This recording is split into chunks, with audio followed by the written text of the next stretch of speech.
All right, sorry about that, everyone. I just ran into technical difficulties again, as usual, but hopefully you guys can see and hear me okay. Welcome to my photography chat, or I'm sorry, a photo editing live stream, where you can submit your images before the stream starts, ideally, and I edit them here for you live using DxO Photolab 9. I'm on the latest Photolab 9.4.0. And I have my latest NVIDIA drivers on my window machine loaded. So just FYI, because, when they launched version 9, there were some, issues on my computer at least. Uh, but it seems like they worked them all out, as far as I can tell. There might be some one or two little things, but they were releasing uh, updates constantly, which is great. So there's that, and I am an affiliate for DxO, meaning I have my links down below if you'd like to download and take the trial period. I forget if it's 15 or 30 days to uh, give DxO a try. I think you'll be pretty impressed with the capabilities of DxO and their products, and also and the reason I do these live streams is to support the community for DxO Photolab users. So you can kind of watch over my shoulder the tools that I use, how I use them, my overall approach to editing photos, what my workflow is like. And every 2 or 3 images, I like to pause and take questions from the chat room.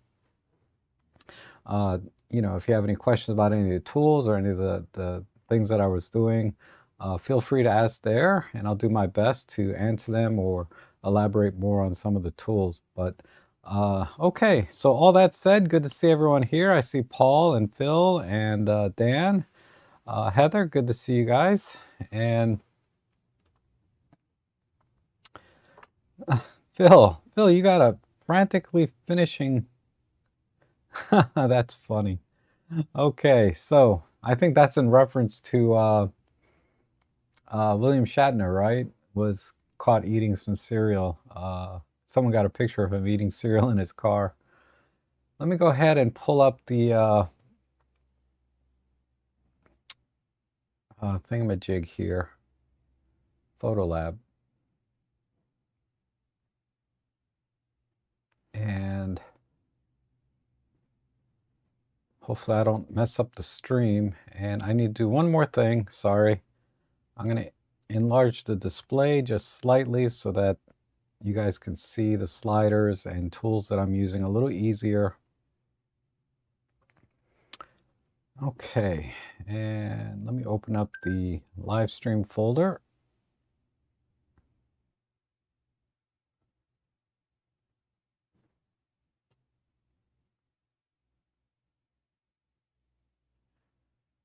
All right, looks like we're all good. So we'll start here with one from Paul, and let me clear my filters.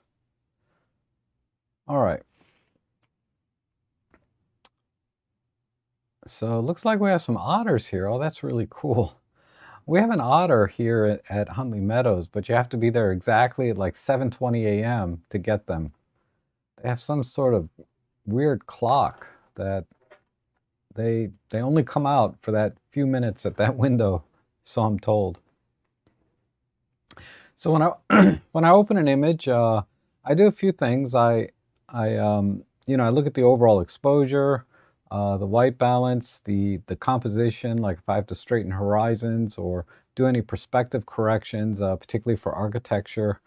And this image looks pretty well exposed, and it's odd that I always like to look at the settings too. You had to dial in a +1 exposure comp on this one. That was interesting because it looks like the camera should expose for this just right as it is. But anyway, I wasn't there. And then, and then I may look at the settings to kind of get a feel for how the image was taken, particularly with sports action wildlife type photos. You want to keep your shutter speed up. And exposure comp, you dial in typically to preserve highlights on you know, certain parts of a bird sometimes, like white feathers and things like that. But okay, so everything looks good here. Composition wise, I think we're okay. I don't really need to change anything. So I think I can just go for a basic edit here. And then also, like, I also like to look at the thumbnail. Sometimes there's a little bitty down arrow right here, which tells me that I need to download the optics module for the lens and camera combination. So that gives us the opportunity to get the best sharpness from the image, because the optical corrections and denoising are kind of the signature technologies of DxO Photolab. So I definitely take advantage of those when I can. So I'm going to apply basic preset, which is basically doing optical corrections and noise reduction, also chromatic aberrations, and that's it. So it's very simple change or update, but I always do that first. And then, like I said, the composition looks good. White balance seems a tiny bit off. There's just a little bit of shade of green or tint of green here that I might want to just take out. So let me just bump this up a tiny bit, maybe just add a tiny bit of warmth. Since I don't have anything really white in the scene to help me work the white balance,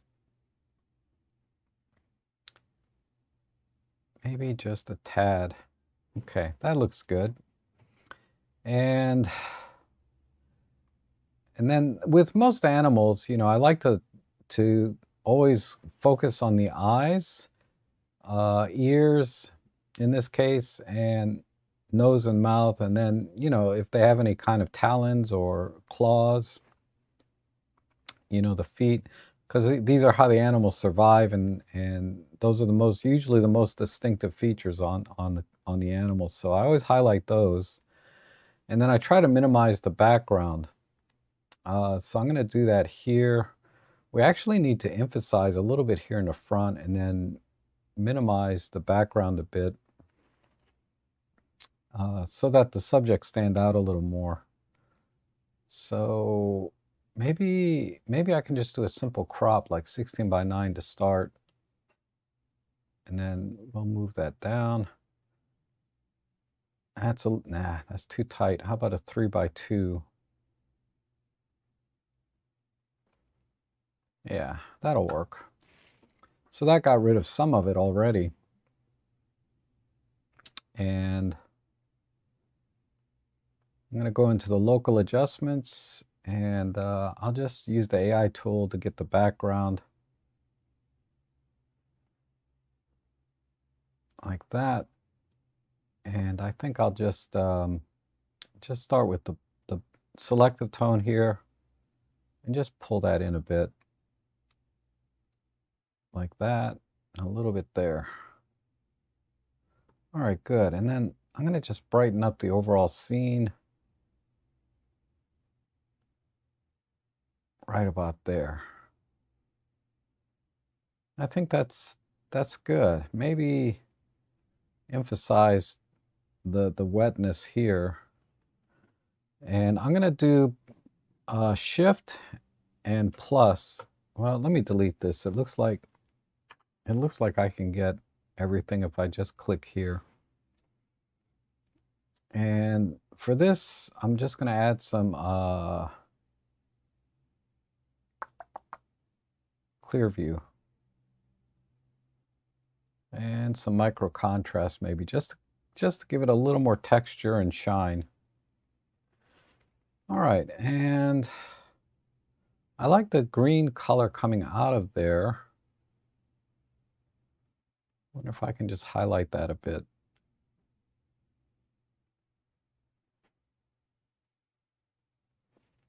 Okay, good.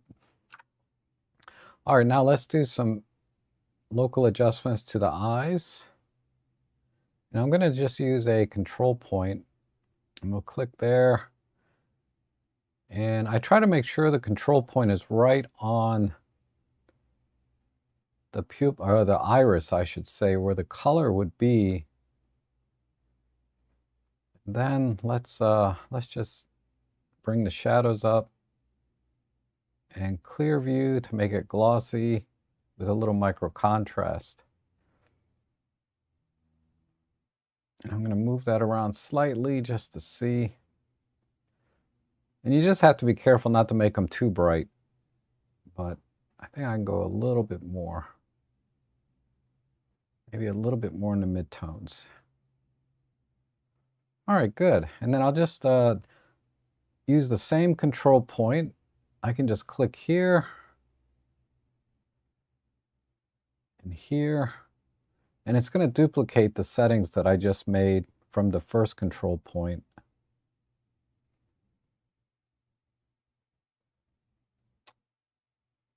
And this guy down here.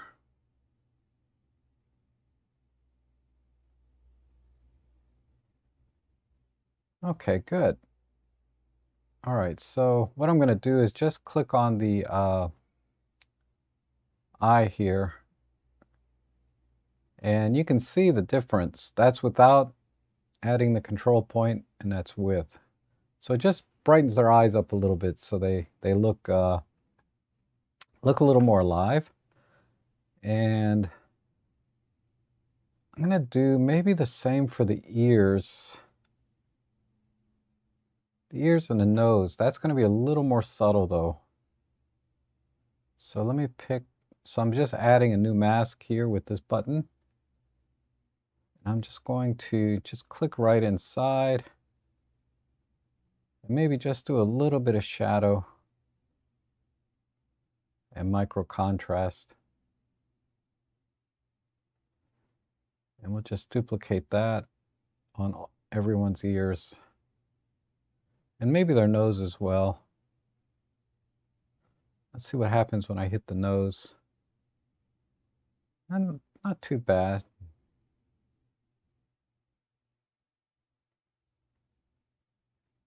And I'm going to also just give a little more color by increasing. I like to start with vibrance and see how far that gets me. I missed this guy's nose here. They don't really have much of a lip, so I'm going to ignore that. I see a little bit of lip here, but I'll ignore that. There, we'll just give it a little bit of color. That might be too much. All right, good. And then these otters, I think,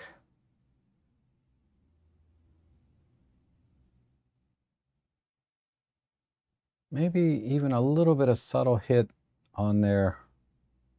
So I'm going to add a new mask. Just a little subtle hit on their feet. I think what they need is, I could probably just use some clear view on these. So I don't really want to adjust the luminance or brightness. I just want to make them a little bit more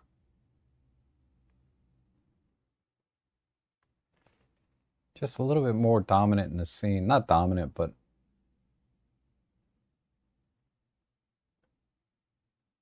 okay, maybe a little bit more. And just a little kick on the highlights.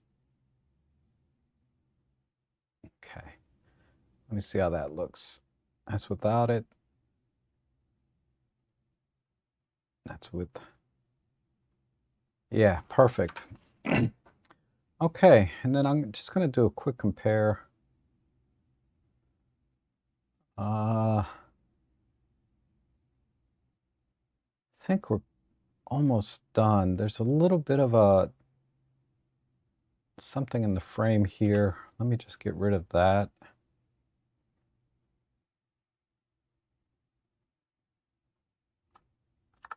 And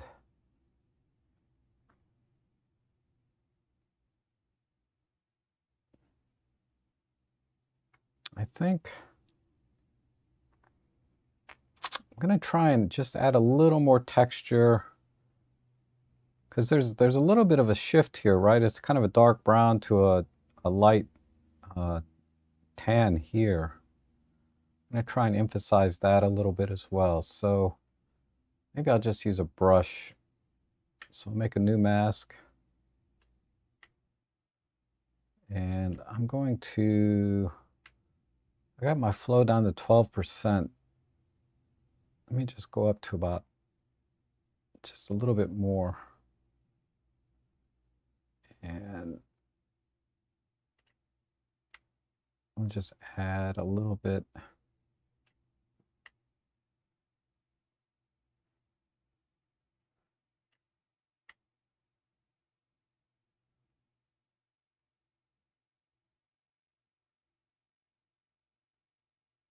Just a little bit underneath.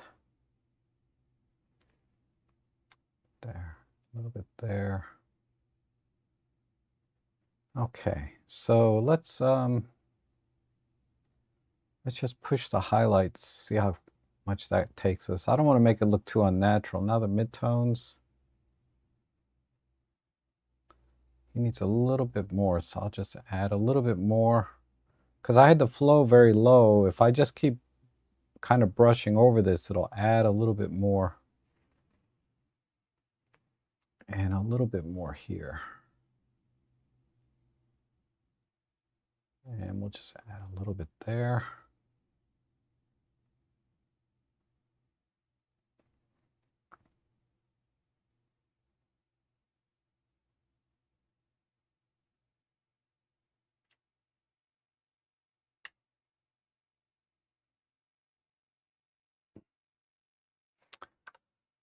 All right, I think I'm done. So I'm going to export that. We'll make it to the original. Change my settings here. Turn off the resizing, sRGB. Okay, very good.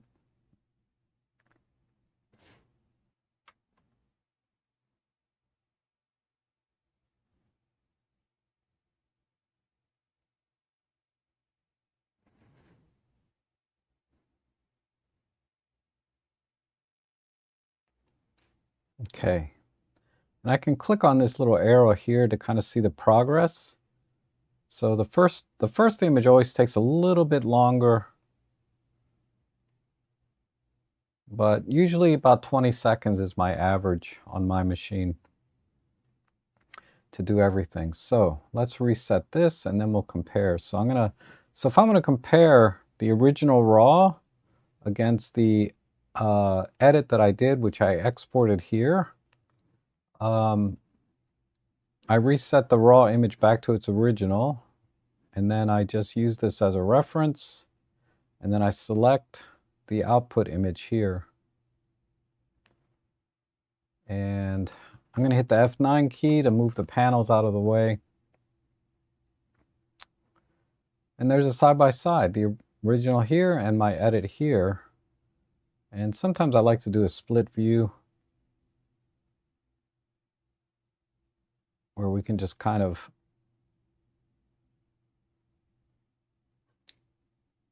just see the edits. And I think I got everything I wanted to get in here. All right, maybe just a couple more pixels off the left side. I'm still catching a little bit of a white here. But other than that, I think that looks pretty good.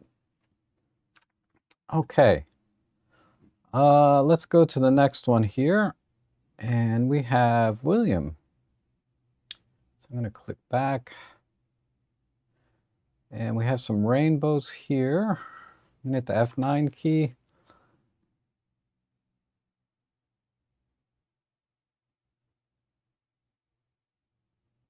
Wow, this looks like...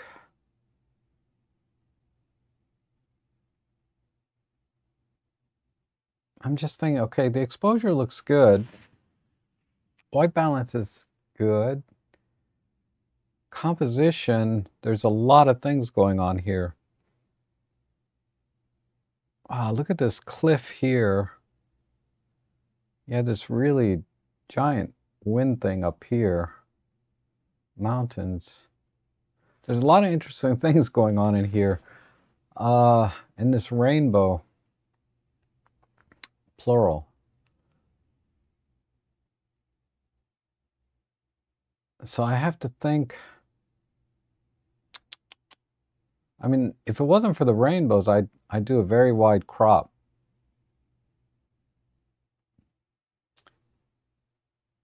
I still might do that. Let me try. Let me apply basic preset first. And let's see what a 16:9 looks like. Okay, not bad. And I like right here, this little pin on the sides and the corners, you know, this is in the center of the image or the center of the frame. I usually like the horizon to be somewhere in the center.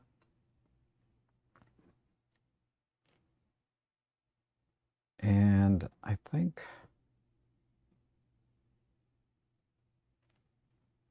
of course, right about there is not bad. I think, let me see what that looks like. Now it's a little bit too heavy on the bottom.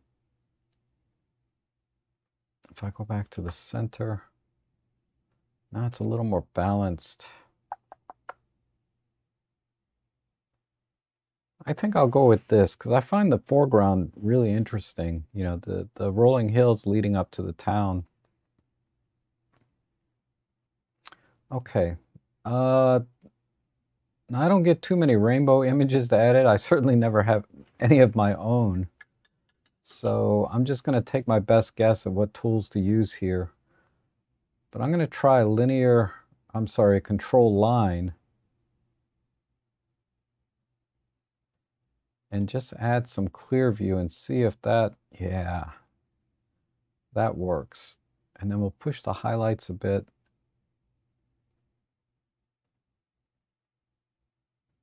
A little bit in the midtones, maybe add a little warmth.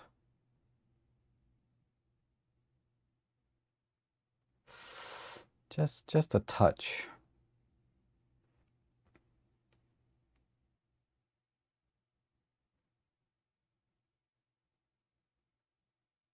Okay, so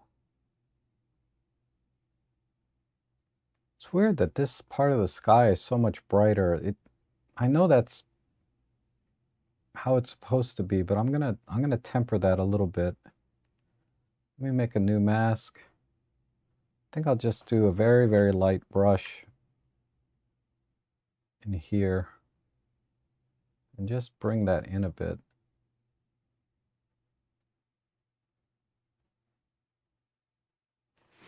Okay. And cool it off a tiny bit.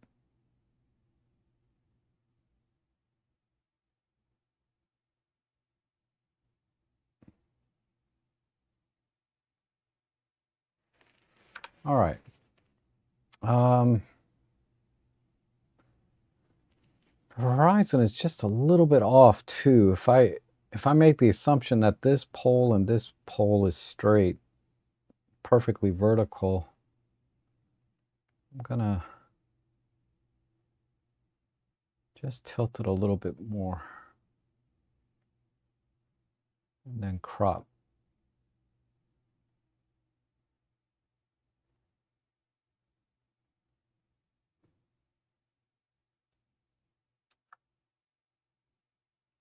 All right. Let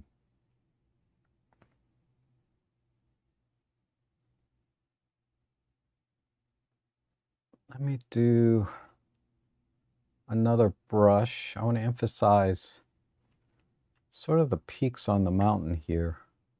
Again, very low flow. But let me push the highlights there. Maybe some micro contrast.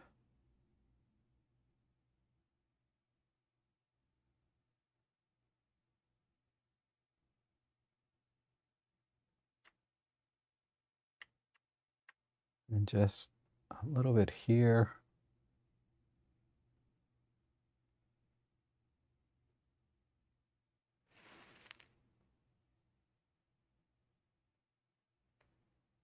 How about this area here? Yeah, right in there. Just along the shoreline. Maybe one more. Let's see.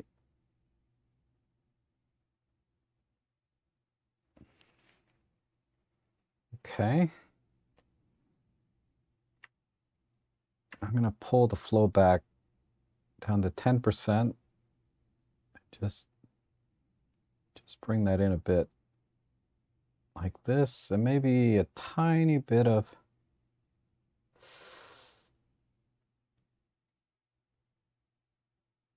clear view.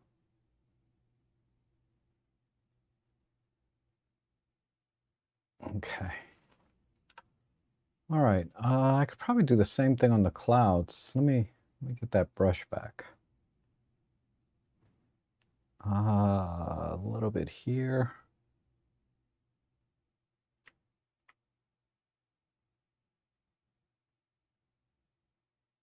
Just add some light in here.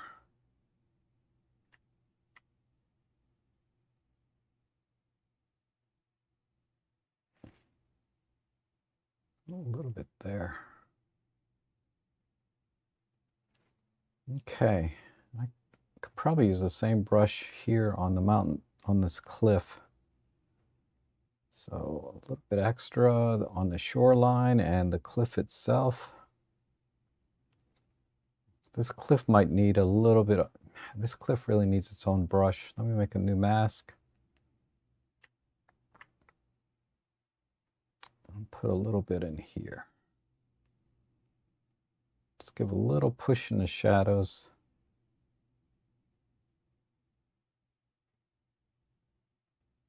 Again, my flow is very, very low here.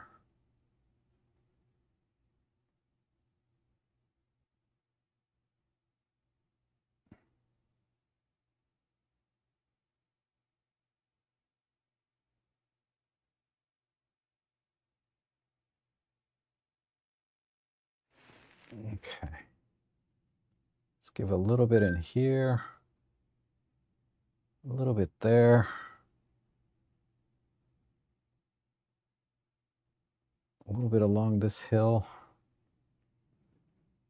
and here. Just to give the, I just want to make these rolling hills a little bit more rolling, I guess is the way to put it.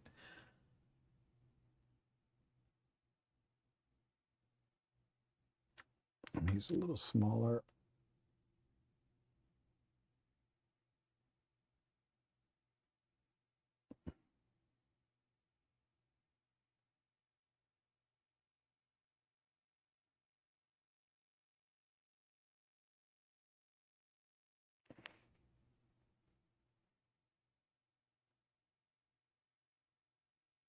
Oops, I'm going to subtract a little bit off the top. I made a little bit of a halo.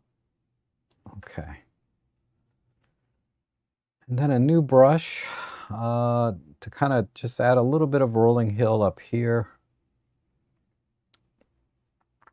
So let's try that. And we'll just pull the blacks down. And the shadow.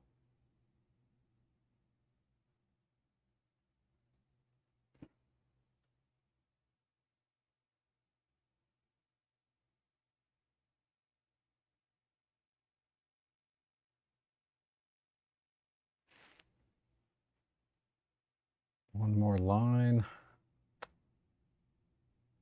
Because there's a little bit of a cliff here too, isn't there? So I just want to darken that.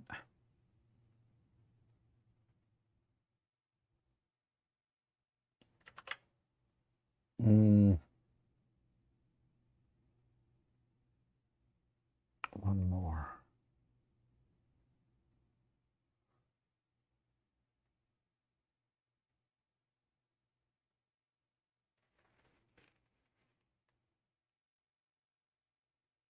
Just a little bit more up top there. Okay. I think that's all I can do there. Actually, let me get that brush again. Let me see what it looks like if I do add a little bit here.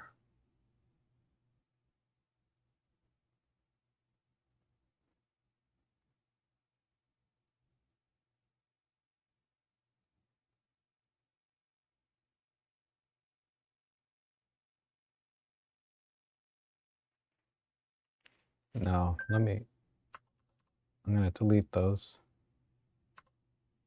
There's a history thing here. I can just kind of go back to this way as well. All right. I think that's okay the way it is. All right, the last thing I want to do is maybe let's make a new brush for the rainbow and just add a little bit of vibrancy here.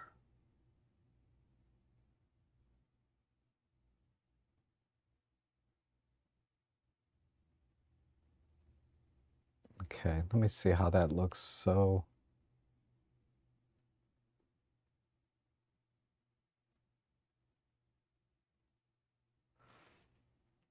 all right. So that's before, that's after.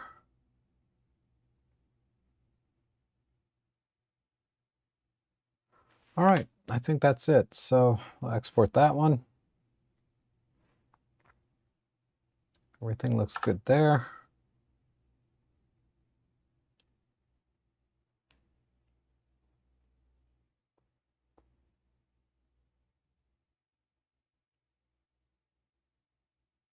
And compare it to, so let's reset. And we'll do a side by side.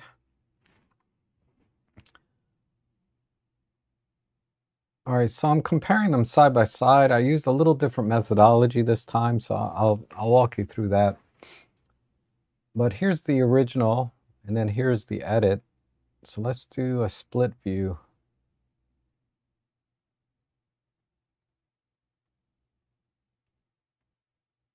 Yeah, I think the 16 by 9 works. I'm sorry, the 3 by 2.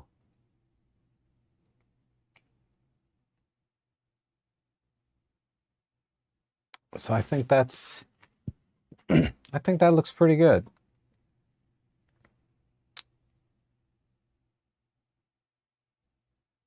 So awesome. Okay. Very good. So I took a lot of time on those two edits, but this time instead of like setting this as a reference like this and then selecting the output wherever that went, what I'm doing instead is I'm doing compare. So I reset the raw after the image exported, and you can see it, the output here. So I can click this. So now when I click the split screen, it's going to compare with the output, whatever it is I'm editing on now. And since I reset the edit, you know, it's going to be the original photo. So I think that looks pretty good.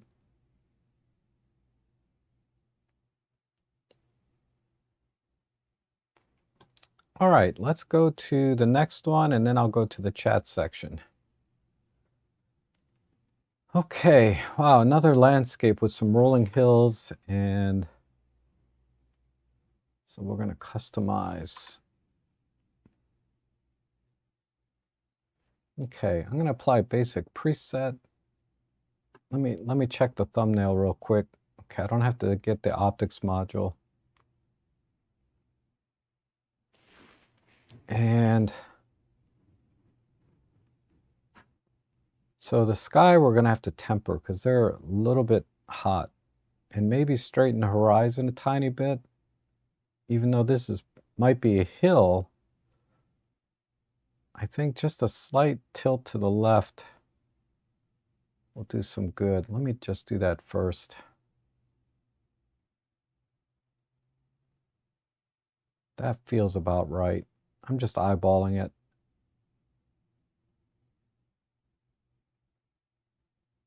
Okay.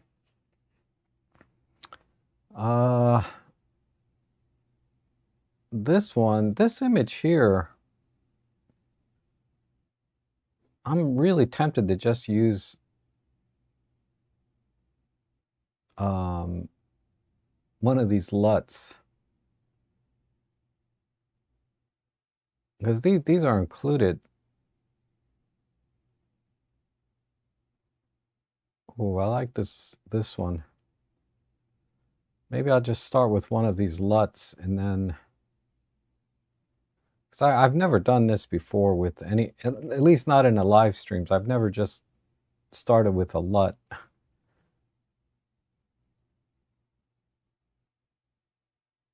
I'm just looking at the different ones by rolling over. That one's not bad. Golden Beauty.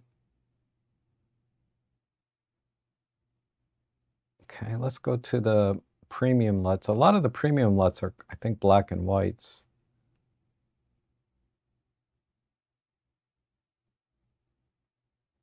I mean, there's some color ones in there, but oh, that's interesting. Autumn. That really brought out the reds.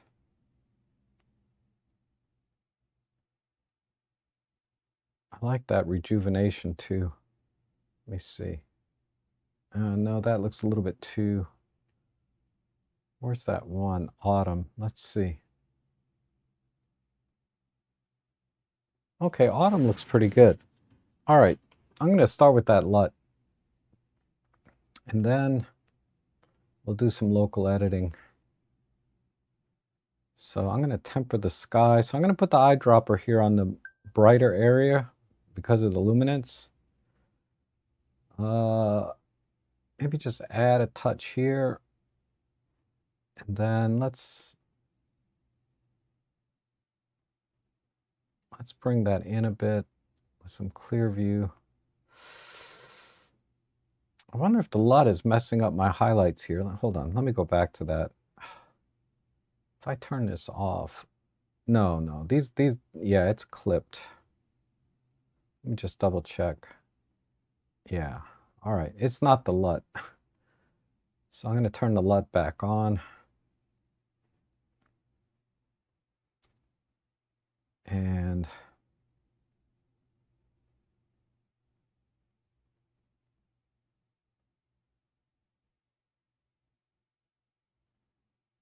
just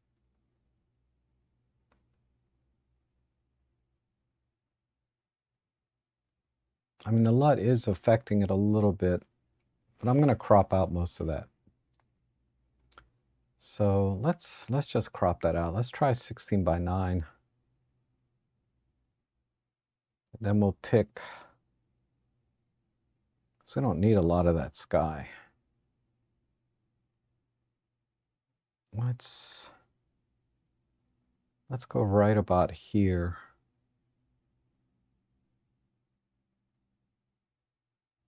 I think right about there is good.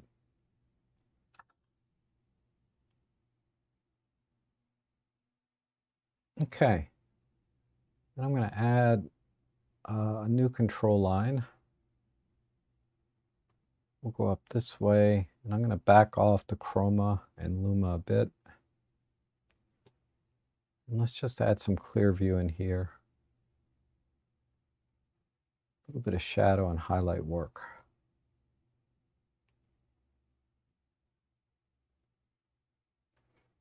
Definitely some micro contrast, just to bring out the textures. How about some regular contrast? Make it a little more dramatic. Maybe a little bit more in the highlights.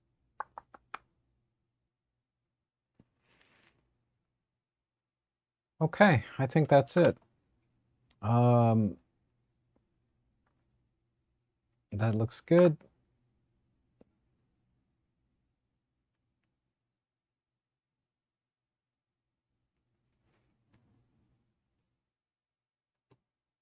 Okay. Oops. Let me go down here. It's not done yet. So when I click on this, if I don't see an output here, that means it hasn't finished exporting. But now that it's done exporting, I have an output. These other reference images are just the original raw.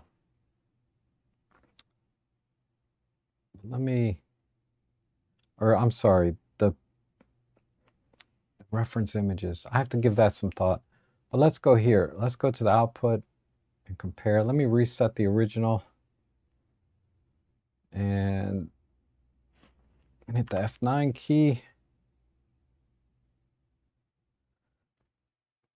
So,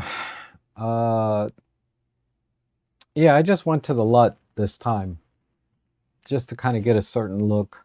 There's a lot of interesting LUTs in there. I don't use them too often, but once in a while, if I just want to do a quick creative, I'll do that. And I think that worked really well here with the reds, in particular, and the red sand or clay. It's just too bad that the sky got a little bit clipped. It'd have been nice to bring in some of the cloud detail and textures here. But let's do a split view and just slide this over. So that's the original 4:3 crop, and this is the edit with the LUT. And I just cranked up the micro contrast to bring out all these textures right here.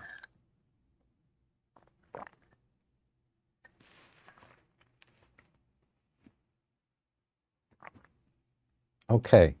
Let me go to the chat window, and then we'll go back to editing. So I see here. So Paul, oh, Anthony's here. Good to see you, Anthony. I got your screenshot. It's cold up there. We're getting a little bit of a cold spell here. It's going to start tomorrow night. Oh, it's going to be down into single digits, I think. And then we're supposed to get like a foot of snow. But we'll see. And Paul, you went to, oh, so that was a shot from the zoo. I should have picked up on that when I saw the foreground of those otters. It did look a little artificial or landscapey. And Heather says the otters are cute. Yeah, they are. And John is here. Good to see you, John. And Robert, can't sleep. Hey, buddy, how you doing? And they were very excited. Feeding time. That's funny. I'm surprised 1/400 doesn't have any motion blur. Yeah, those otters, they weren't moving very much, so 1/400 is about right. But I agree. I would have probably gone to 1/800 personally on that shot, but it seemed fine the way it was. Yeah, they can be quick, but like I said, they weren't moving. And you set your edit. Okay, we'll take a look at your edit.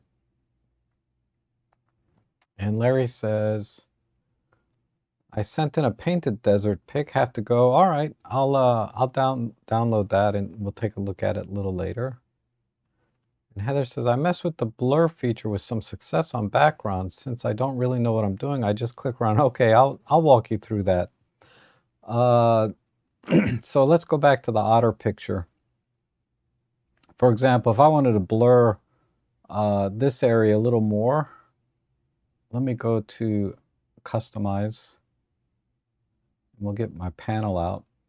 What I would do is, I think AI will select, oh, it's selecting them individually. So let's use the rectangle tool and just select them this way.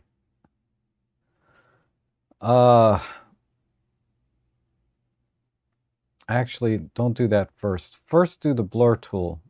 So let's use a graduated filter. And we'll just line up with the rocks there. So I'm going to use a graduated filter. And then I'm going to go down here to the bottom where there's a, oh, you can't see anything. Sorry about that. So we're on the otter picture, right? And what I'm going to do is do a graduated filter right here, not a control line, but a graduated filter, and just do a diagonal. And like I was saying, I'm going to line up with the rocks here, although the plane of focus is probably this way. So but those rocks are sharp, so I'll just do about like that. And then I'm going to scroll down here to the bottom, and there's a blur slider. I can just add a little bit more blur there, like that. Now you can see it's blurring the otters and everything at the same time, but that's okay. So let's say I want to blur about that much. And then I'm going to create a new mask, and I'm going to use the AI tool. And initially it's just selecting one at a time, but I'm going to use the rectangle tool and just grab them all at once like this. And then here, I don't know what this is called exactly, invert shape. I like to think of it as a hole puncher to kind of punch out whatever it is underneath. So all the masks underneath will get a hole punch in them. So I'll click that. And that should do it. Oh, what happened?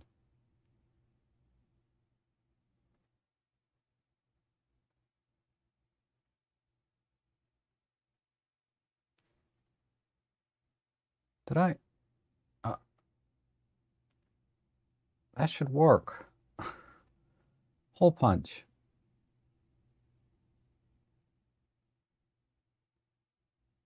Oh, my mistake, sorry. So let's back up. I have the graduated filter, I have the blur applied, right? I need to add a submask, like this. Once I add a submask, now I'm going to use the AI tool. We'll use the rectangle tool. We'll select the otters, and then I'll do the hole punch. So let me make sure the AI mask selected everything. So we got this. I'm going to say show mask.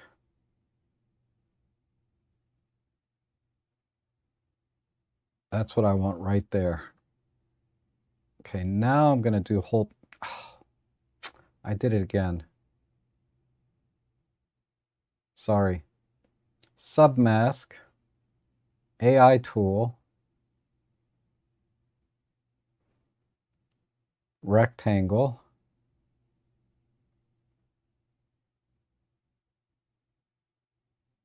and that's about right. Good. Now I'm going to hole punch it. There we go. And then I'm going to turn off the mask. Oh, if that wasn't confusing, I'll do it one more time, but I'll do it in the right order. Okay. So I've deleted all of the editing, right? This is the original raw image here.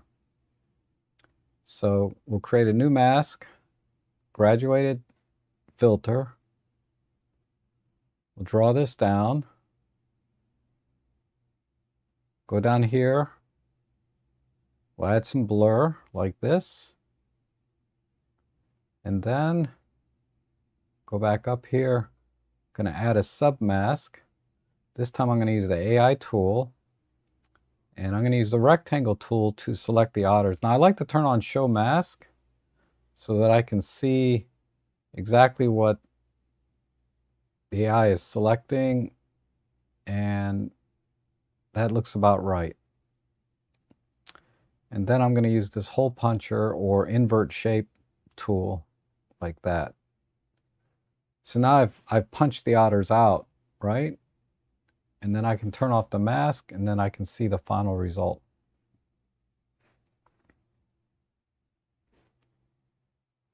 So if we compare these side by side, let's do a slider. So you can see how much blurrier the background is versus the otters. So that's just a very crude example.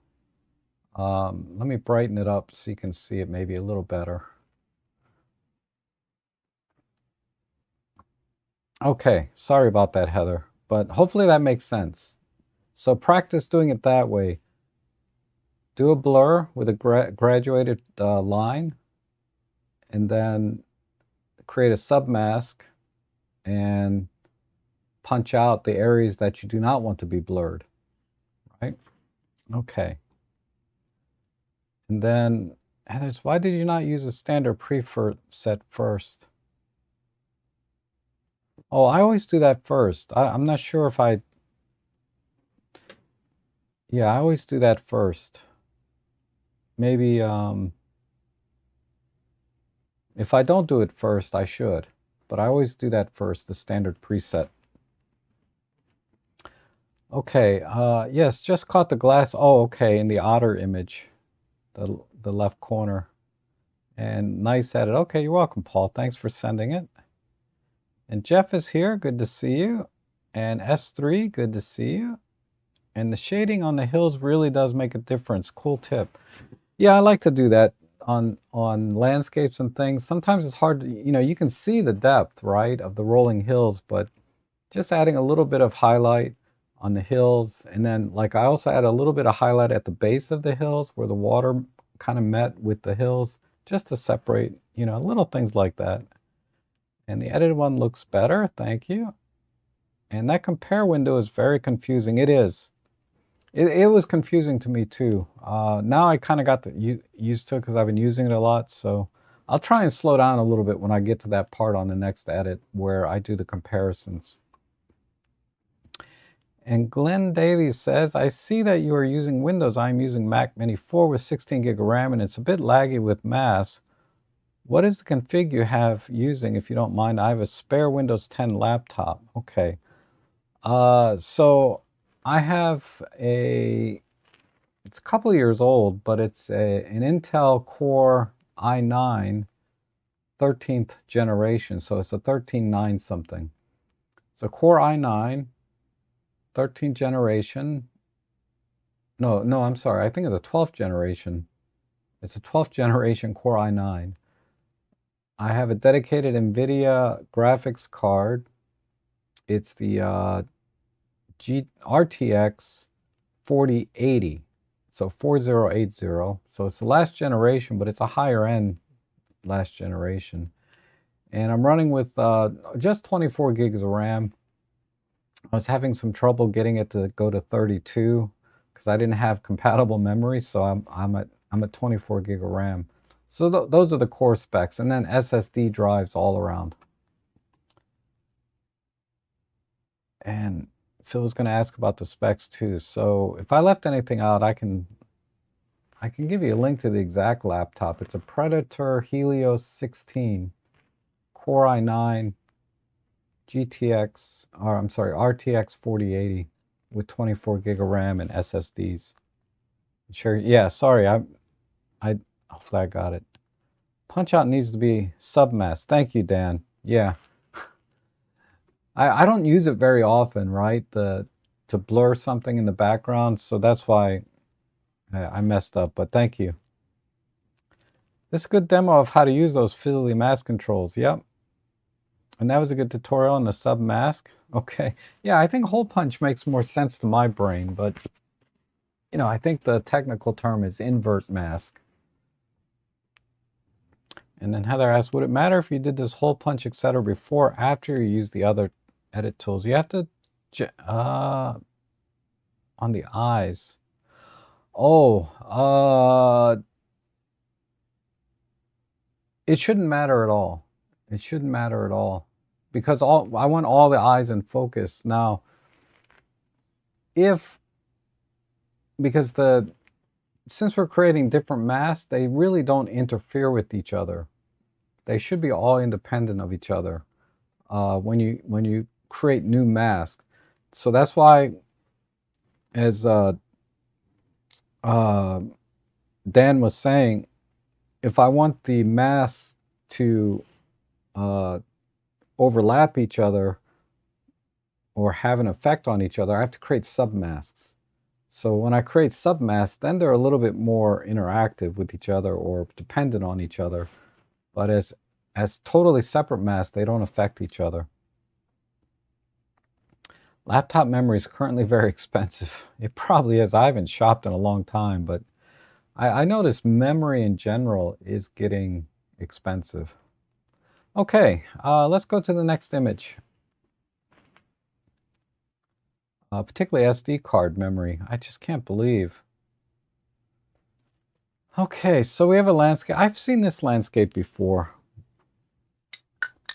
I feel like the last time I saw this, though, there was more grass and less water. But then again, it is just trees and grass. They all look alike to me. All right, so we have some grass up here in the front, a water, and this, yeah, this is tough. I feel like I've seen this before. So let me apply basic preset first. Oh, let me go to customize. Okay, so I applied the preset. And we need to straighten the horizon a little bit. Okay. Maybe a tiny bit more. Okay, that feels about right. And I want to try to balance this image. It's a little bit too, just feels off balance, like there's too much over here on the right. And this thing is weighing down. I like to zoom out or make the image smaller on the screen. It helps me see the overall balance of the composition. So I think we have a little bit of a triangle here. So I might just crop right up to here. And the sky doesn't do anything. But all the action, the most interesting thing in this image is really these couple of trees, the lily pads here, and this grass. So I need to get this section. Let me just look at a couple of different crops. I think maybe just right in here might be enough.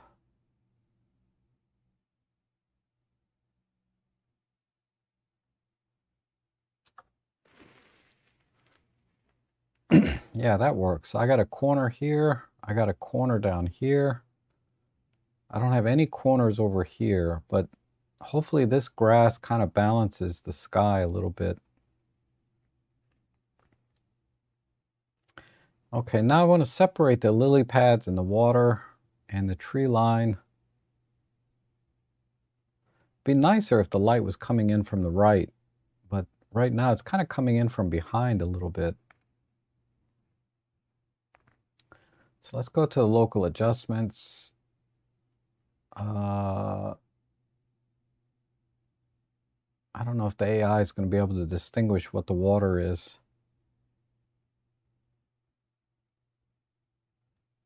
I got the lily pads. Let me grab the lily pads. And let's add some texture in there with micro contrast. Maybe a little push on the shadows.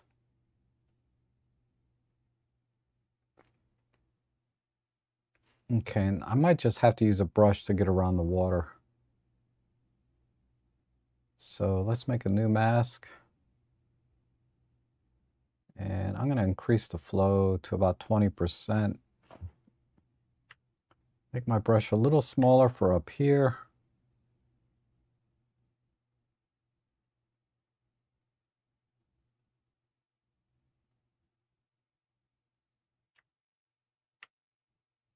And just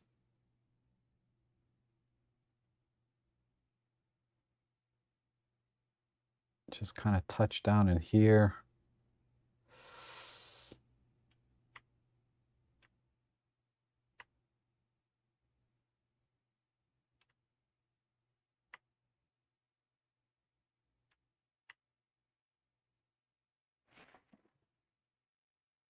Okay.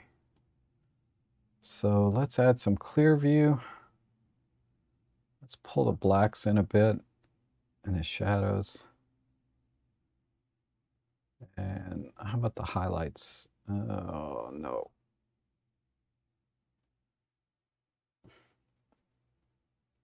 Some micro contrast.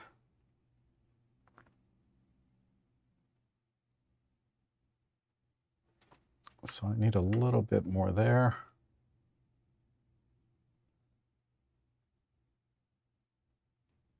A little bit in here. Okay, down here.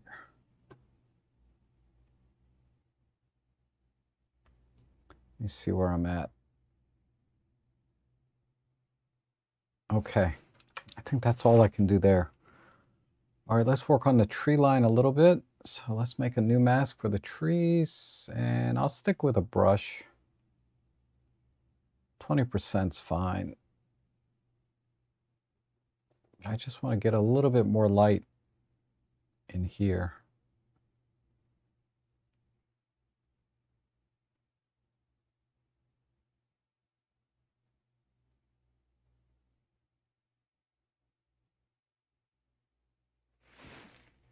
Okay. All right. And a new brush for the shadows. So that was just for the highlights. Just want to get a little bit in the shadows.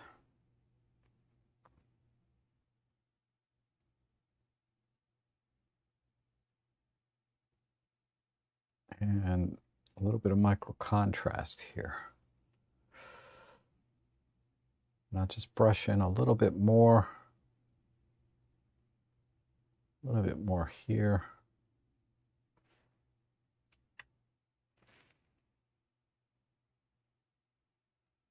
And then down in here.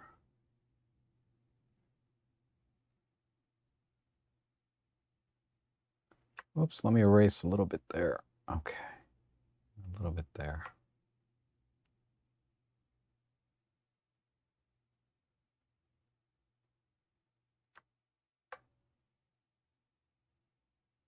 No, okay. All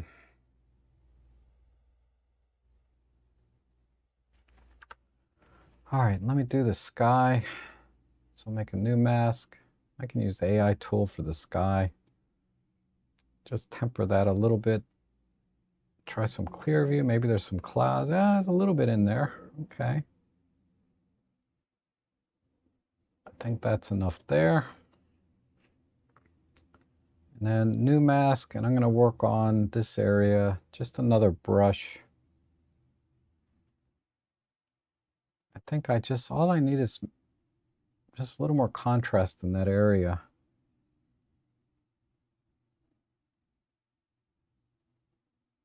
So I want it to match the left side a little bit there.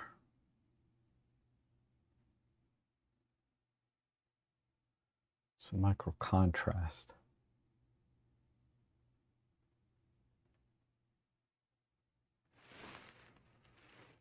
Okay, I think I can do the same thing with this. Nope. I think the grass up front just needs a little help too.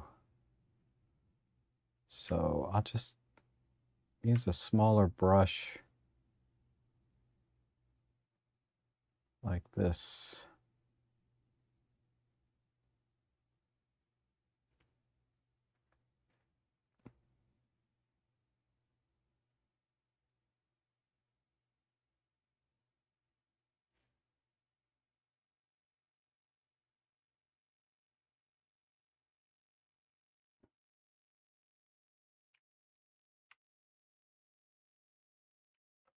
Hmm.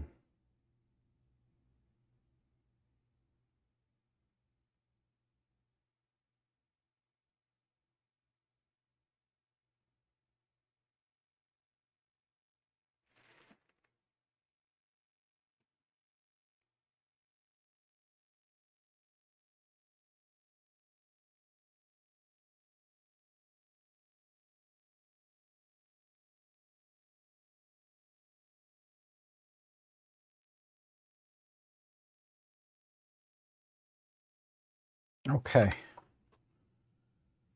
I'm going to call it there. All right, so first I'm just going to export it like that. And then I'm going to pull up the thumbnails and just watch the progress. So once I know this is done, okay, I can go here and now I have an output. So right now, if I click the compare tool, okay, this was to answer a question earlier. It's going to compare it against whatever I have checked in this area. So I have it right now, I have it checked with no corrections, without geometry. So geometry meaning like crops and tilt and perspective corrections, right? So now it's basically comparing it to the original image. I can also select no corrections, meaning like all the local adjustments, you know, highlight, shadows, brushes, but with geometry. So now it's going to just show me, after I've made all the geometry corrections like my crop, tilt horizon. So I use this quite a bit just to do before and after, because I don't, especially when I do heavy crops, you know, I don't like to look at it like this. I like to look at it like this. So that's what these things are in the compare tool. And then down here, I can compare it to the output, which is what I just exported. If I didn't export that, this wouldn't be here. So now I'm comparing it to the output, which should look almost the same. The only time the output and the edit that, you know, the edited raw is going to look different, you know, the output, which is a JPEG, is when there's a lot of noise, because the noise reduction gets applied really on the export to the JPEG. What you're seeing while you're editing for noise reduction is just sort of a preview, but it's not really the true noise reduction. So you have to export to see the true noise reduction. And down here, the reference image is like whatever I selected before in the thumbnail list. So you'll see down here a little letter R. This is a reference image. There's another reference image. So they got two here, no corrections, with corrections. But I reset this image, so I can select with or without corrections. So this is good. This is more useful when you're doing portraits or like a series of images that are virtually identical. You want to compare with reference images. So like if you're editing, let's say a good example I think would be like if you're editing a portrait session with one model, you can work on one image and get the colors and the overall sort of look to the image that you want in the original image, because when you're shooting a single model or couple, you know, their skin tones, the colors of the clothes they're wearing need to be consistent across the frame. And a lot of times when you're doing portraits, especially outdoors or at events, the white balance can change quite a bit, right? So you want to be able to set a reference image and say, this is the exact look that I want. So that's why you would use, you know, these reference images. And then as you edit the rest of the images, you know, you can have that reference image to refer to make sure your colors and exposure and anything else that you're considering to match the original image, or to be different. But generally it's to match images that are very similar, to get them all, you know, they're similar in composition, but you want them to be all edited in a very similar way. You know, maybe you like a desaturated look, you know, things like that. So that's what that's for. So in this case, I'm going to compare it to the output. Now the output looks very similar to the edited image over here. That's why I reset it. I reset it so that I can see the original raw versus what my edit is. So anyhow, this is my edited image on the left, which I did a vertical crop because this, I just didn't see anything over here. All of the interest was over here on the left side. And then you have various ways to compare: top down, split view. So I think that that's the best I can do. And then the other thing you notice, I really like the reflection of the trees here in the water, so I tried to amplify that here with my editing. And then the other thing is, you'll notice that these are very bright over here, the trees, and these are kind of dark. So in my edit, you'll notice that I tried to balance it so that these are roughly the same luminance as the ones over here, because it was the light coming from behind like this was just a little bit harsh for me. So I hope that makes sense. Okay.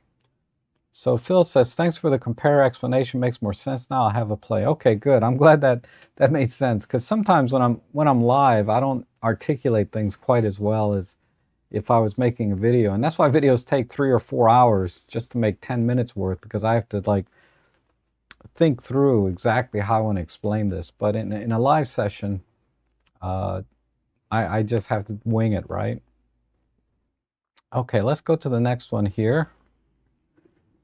And oh, I'm sorry, Roger had a question. What sliders and how do you, sorry, what sliders and how do you use them to get rid of chromatic aberrations and purple fringing? Okay, I don't have any images here with purple fringing yet, but I will address that best I can. Okay. I'll try and address it on this image, even though this one doesn't have any chromatic aberrations. So let's start with a basic preset, and let's I think we're okay. I just need to make the flower brighter. So let's try the AI tool. Looks like I'll have to use the rectangle again. We'll just do that. Let's just brighten it up like that. And we'll add a little bit of warmth. Whenever I brighten an image, I like to warm it up a tiny bit. You know, 200-300 Kelvin. I'm going to add quite a bit, actually, 1.5 stops. And then I'm going to go to the global and just darken everything about 1/2 stop.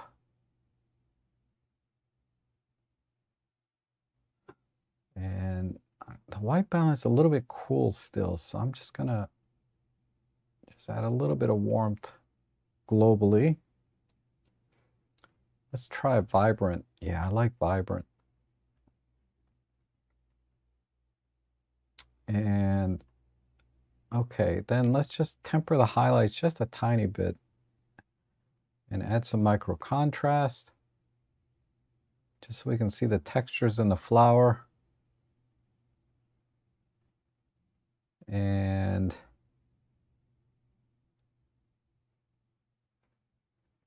I think that's it. Let's see what a square crop looks like. I think a square crop works.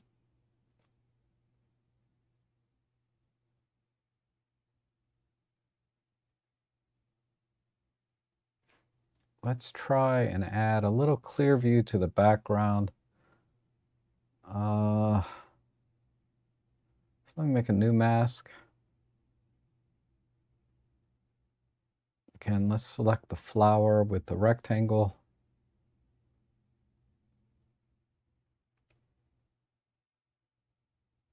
No. Make a new mask. Let's use a linear gradient. I'm sorry, what do they call this exactly? A graduated filter. Just add a little blur since we're in the mood. Like that. Maybe cool the temperature off a little bit. Let's see. add maybe some magenta. And maybe clear view.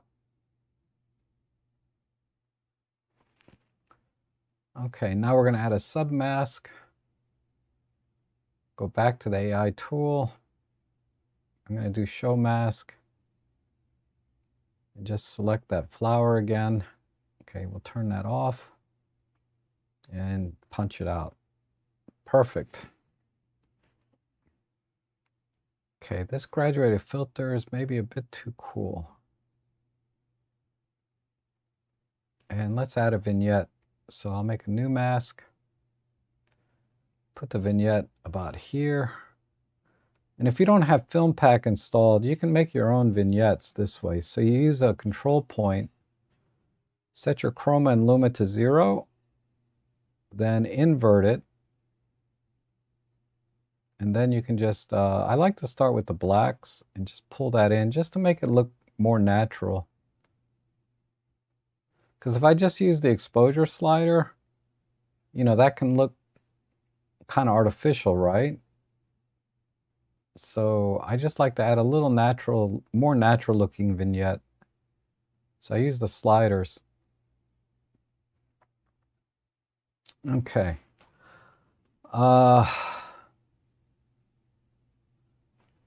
That's it. So let's export that.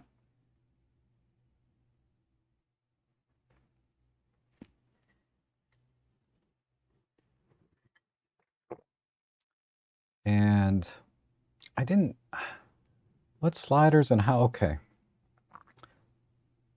I don't have an image for, I haven't come across an image with chromatic aberration here. But let me go ahead and reset this one, compare it to the output.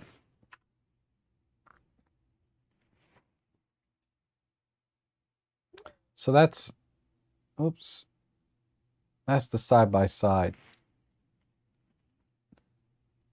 So here's the original. I think a square crop is fine.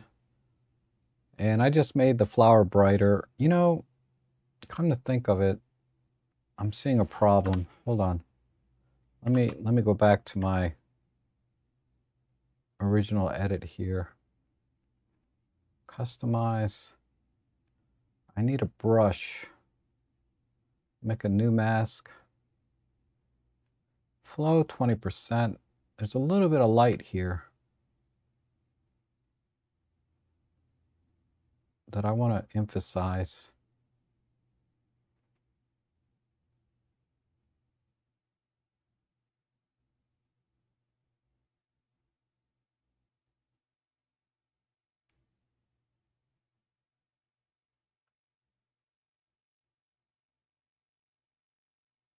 Yeah, right in here.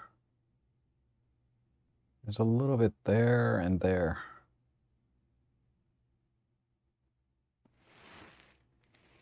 And we'll throw a little bit over here. A little bit smaller.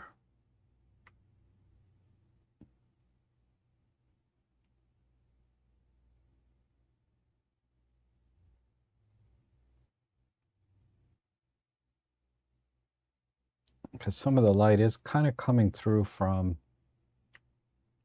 just a touch in here. A little bit there.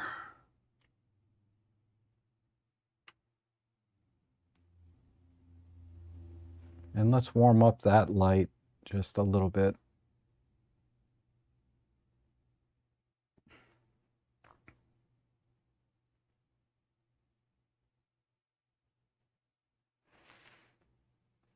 Okay, I overdid it a little bit here.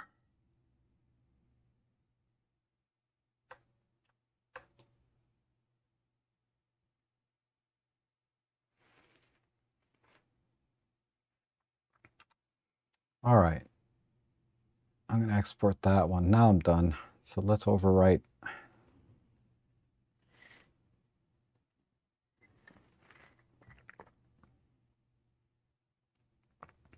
It's not ready yet. See, there's no output. So it hasn't finished exporting. But I'll just check it again. Now it's done. Let me reset the original. All right, there we go.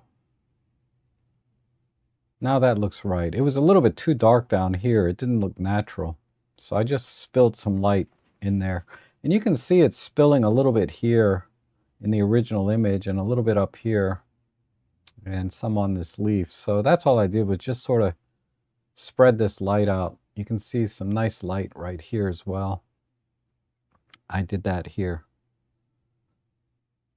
Okay. Let's go to the next one. There might be some chromatic aberrations in the next one. Wait, let me bring up this thumbnail thing.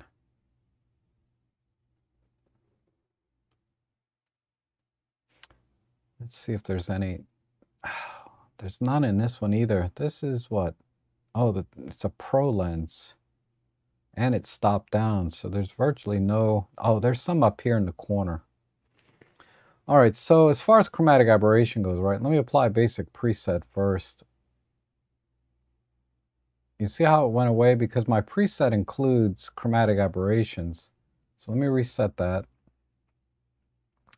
But the chromatic aberration, I think, is here is here, or is it? No, I'm sorry. It's here in the, what do they call this? The detail panel? Yeah, the detail panel. So you just turn this on. And you'll notice it didn't do very much, right? So let's increase the size. Oh, and then I have to click purple fringing. And you can click the auto slider. Sometimes that does it, but sometimes I have to dial in a little bit more like that. That's all I do. So there's before, there's after. So it's just right here under the detail panel, chromatic aberration. You know, once I apply the, let me apply basic preset. So my basic preset includes, you know, this chromatic aberration box. And yeah, that's it. So hopefully that answers your question, but that's all I do. Okay,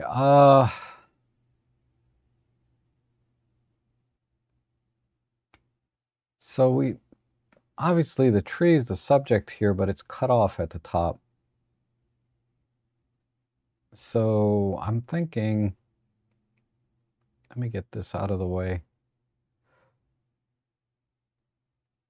My thoughts are,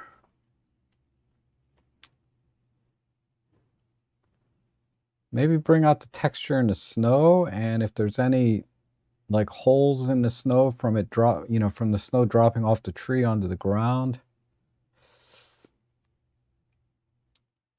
Because since the tree is cut off at the top, we can crop anywhere in this frame, I think. Maybe spill a little bit of light down in here. So let me see. Let's try a control line. I'm going to move the dropper into the snow, and let me see if micro contrast brings, yeah, it does bring out some nice texture. And let's pull the blacks in. I just want to bring out some of the texture in the snow down here. Let's try clear view. Okay. And then let's cool off that whole area. Like that.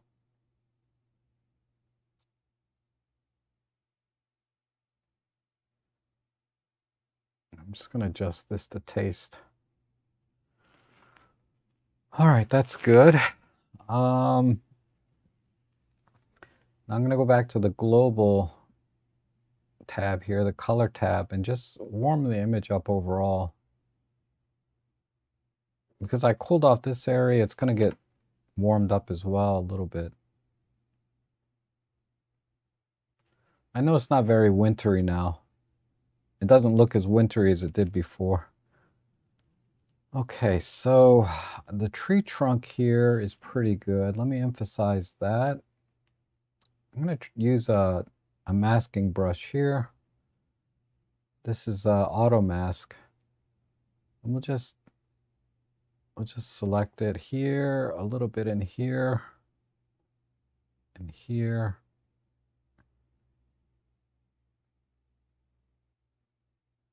Okay. Let's try micro contrast. Give it a little magenta and yellow just to make that tree a little bit more brown. The tree trunk. And let's push the highlights and the midtones tiny bit in the shadow. Okay. That might be a bit too much. Let me back that off a bit. Okay, and then so I got the tree and the snow where I want it, I think. Still a little bit too much on the tree for brightness.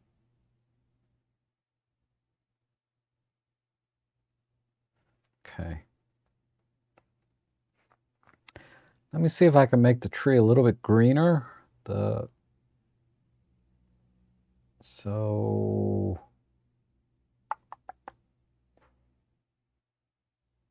I don't know if I can go to the global, the color wheel. Let me just see if this will do it.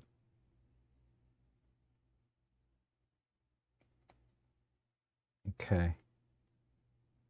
Let me pick. I'm trying to pick the greenest spot that I can find. Okay, that's about it. And then let's back off this, narrow this wheel in a bit. And just add some saturation, maybe pull the luminance down. Not that much. Can we shift it more green? Yeah, just a tiny bit. All right. I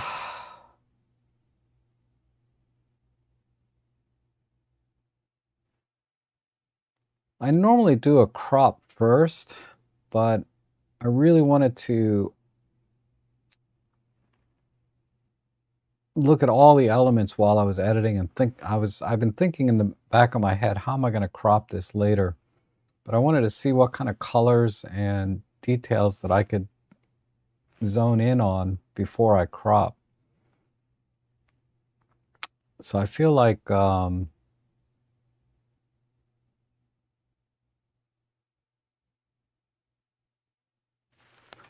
don't know. I was thinking just a horizontal crop right in here.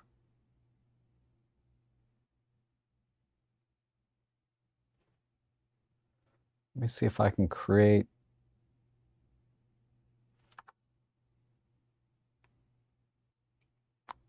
I just need a little bit more. A little more snow.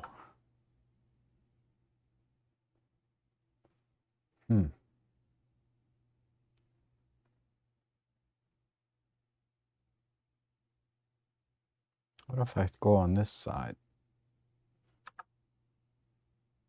No, that's a mess.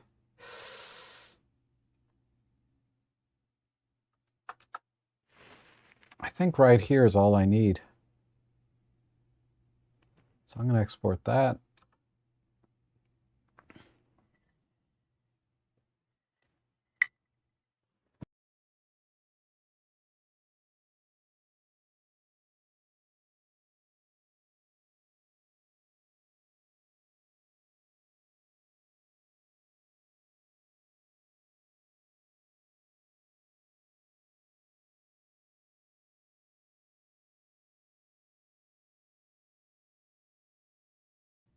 Sorry, I turned the mic off. The output has a weird name. Cannot remove purple.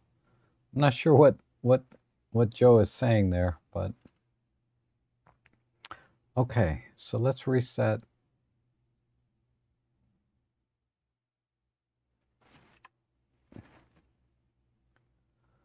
All right, so here's the original on the right, and this is my heavily cropped image on the left, my edit.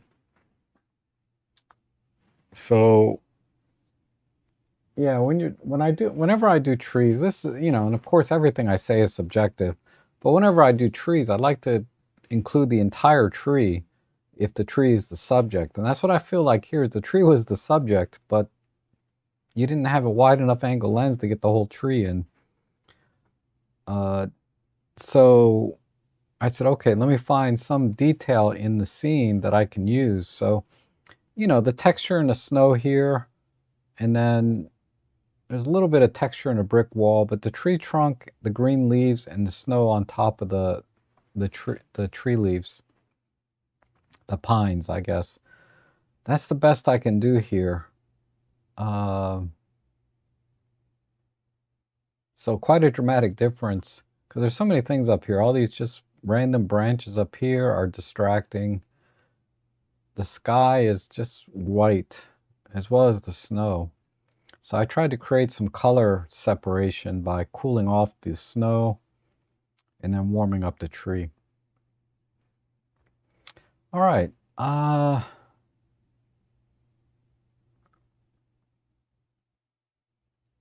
Where's, oh, yeah,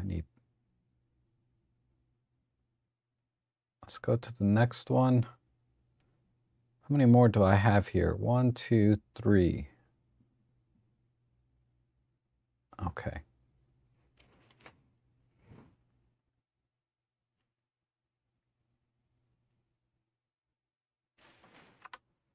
All right. So dog is looking back at you. Let's do a basic preset.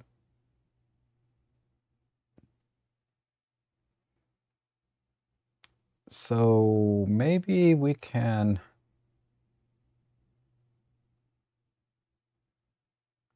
let me see, the composition is already pretty tight.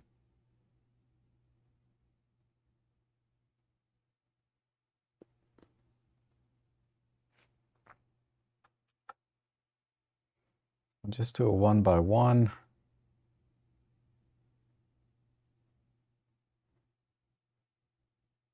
Let's do a control point on the eyes.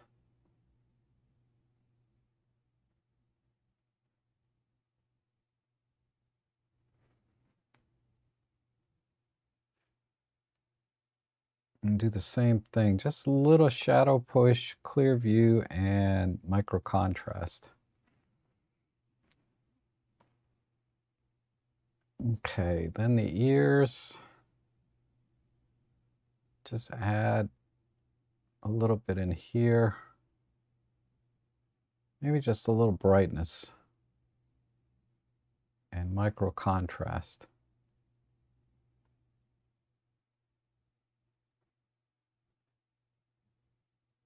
Okay. And I'm just going to use a brush and let's turn the flow back down to 10.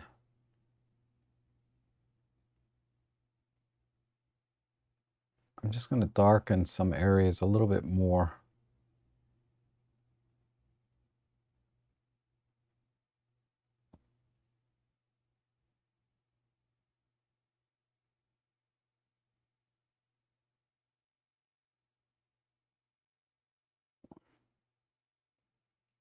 Let's just do a simple exposure pull.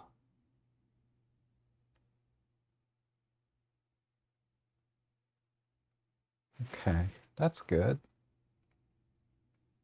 A little bit more in here. Maybe a little bit there. Okay.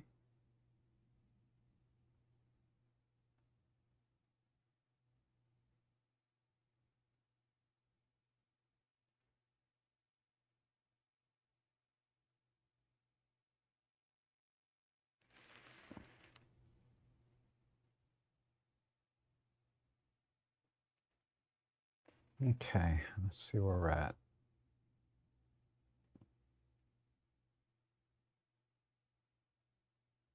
All right, let's just add a vignette and I think I'm done. So let's vignette around the head maybe here. Away from the ears. Okay, let's invert that. Set these to 0. Let's start with the blacks and the shadows.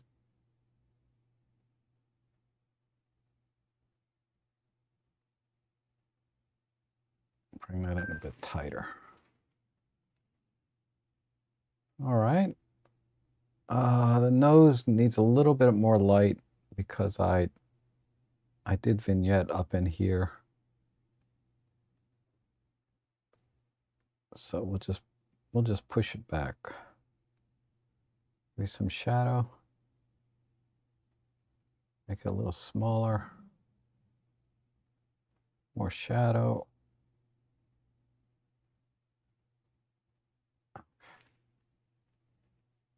Maybe a brush might have been better, but that's all right. Okay.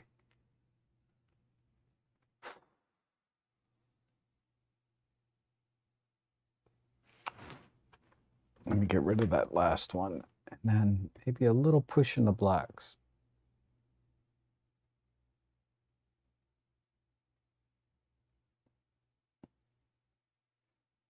And again, I don't know if I mentioned it, whenever I work with selective tones, I try to keep a straight line. That tends to give me the most natural looking adjustments. Okay, let me go back to the eyes. Let me just... No.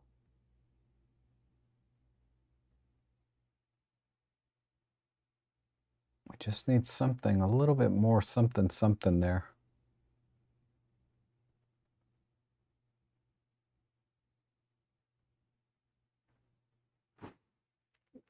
Okay.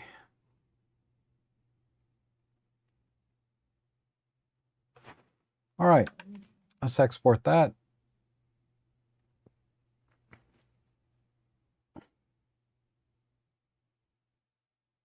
This is a wolf. Is that right? I guess.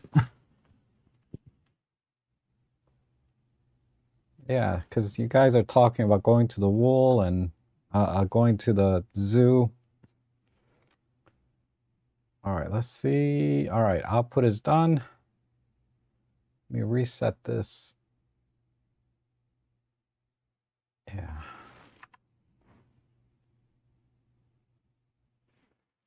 Okay, so yeah, I think this edit came up pretty nice. The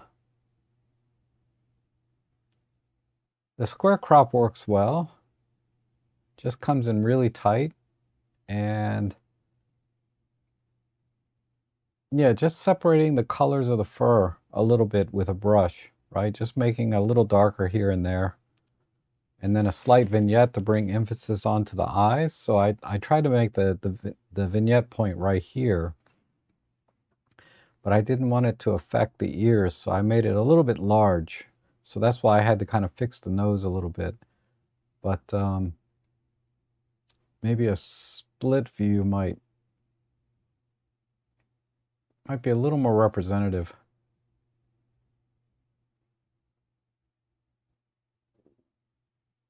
Okay, very good. Nice shot. Let's see. Got one here from John. Okay, so I've seen this tree before too. Let me apply a basic preset.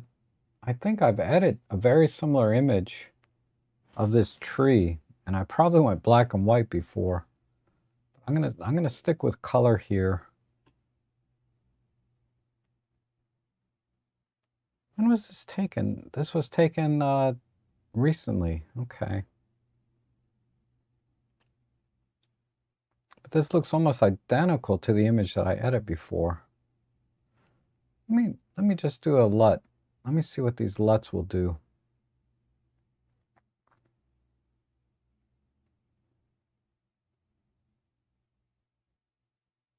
Arctic Embrace is not bad.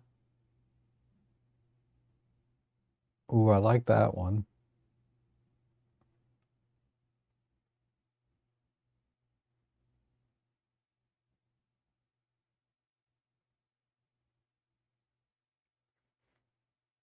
Okay, let's look at the standard LUTs.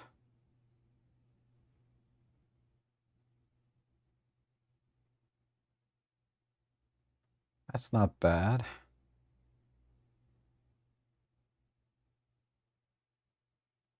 Pastel, okay.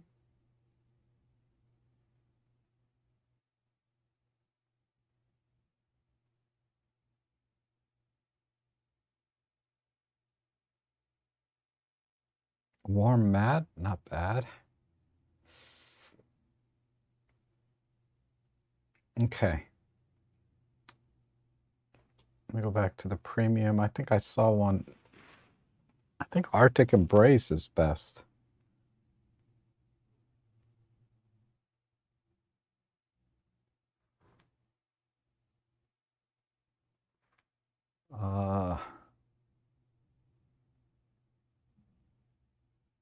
I'm gonna go with that.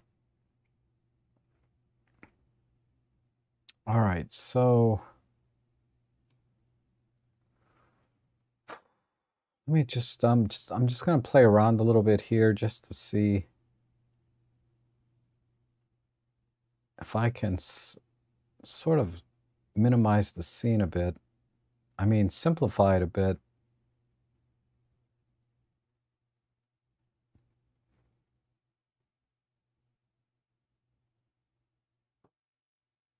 Yeah, I'll pull back to micro contrast. How about the regular contrast?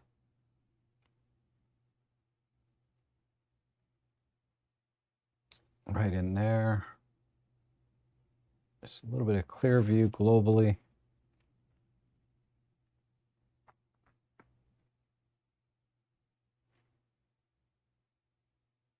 Okay, now the crop.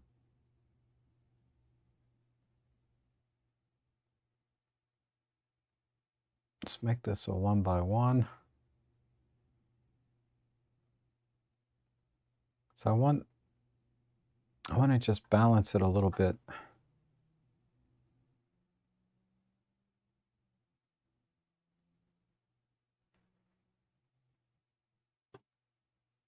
Okay, let's use the brush again. I'm going to go 20%.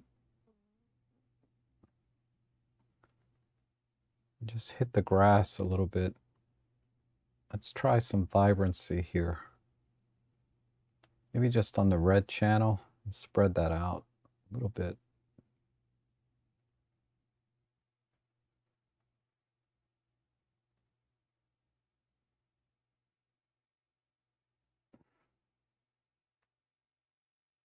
Maybe hit the yellows a bit. Okay. And we'll just touch in here. Let's give it one more swipe.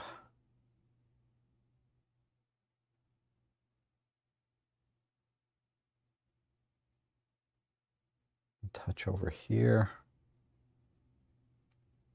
And here and here.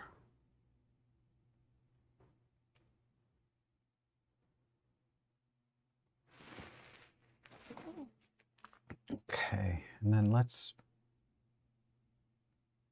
try some clear view and pull the blacks in a bit. Did I? Yeah, I overlapped there a little bit.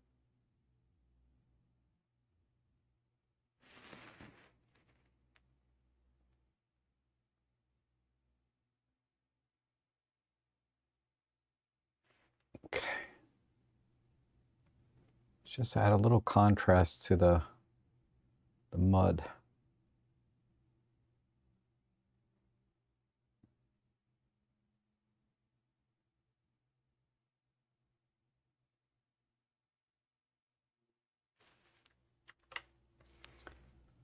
All right, I think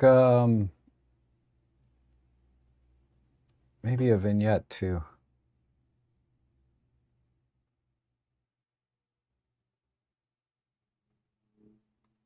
Right there.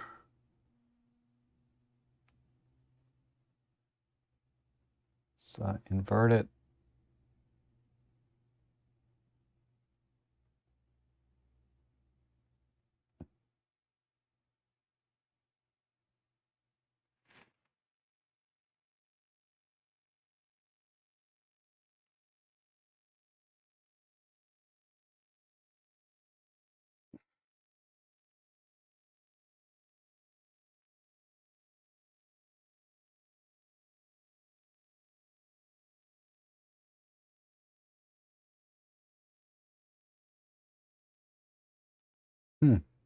Okay.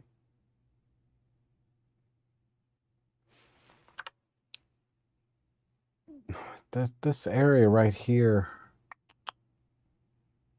Let me erase that.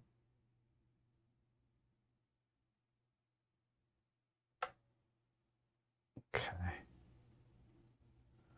All right, I think that's it. So let me export that.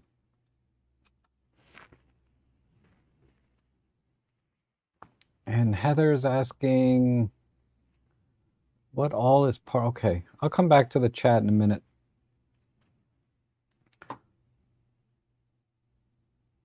Let's compare it to the output.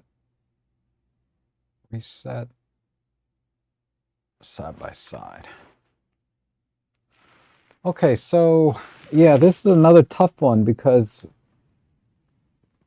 the tree is the subject, right? And just personal preference, I like the entire tree to be in the scene or in the frame if that's the subject, but again, we only have about 80% of the tree or less in the frame. So I don't hesitate to crop on a tree when I don't have the whole tree anyway.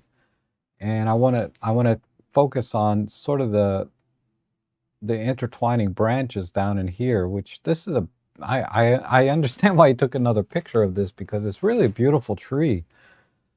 It's a tough one to capture though because it's got a lot of trees, tiny trees behind it. So I think another option might be if you take another picture of this tree, get lower to the ground and point up a little bit, and see if that makes it look a little different. You know, see what that does. I don't know what it would do because I'm not there, but that might give you a different perspective on this tree. But yeah, so I'm focusing on sort of this intertwining thing, and I just used a LUT to kind of quickly get a certain look to it. And I think that looks pretty good. This nice kind of, I think it was called Arctic Breeze or something, but I like the look of this. I don't like the green mixed in with the white. I think green is my least favorite color, ironically. So, but I think that's a nice edit of that tree overall. Okay, and then, okay, I think I got them all. So let me go to the chat and then we'll check the folder to see if anything new came in, like your edits of the same thing or if there's a new one. We're still less than 2 hours, so I'm doing okay here. So great edit as always. Okay, thanks Heather, I try. And what all is part of your basic preset? Okay, so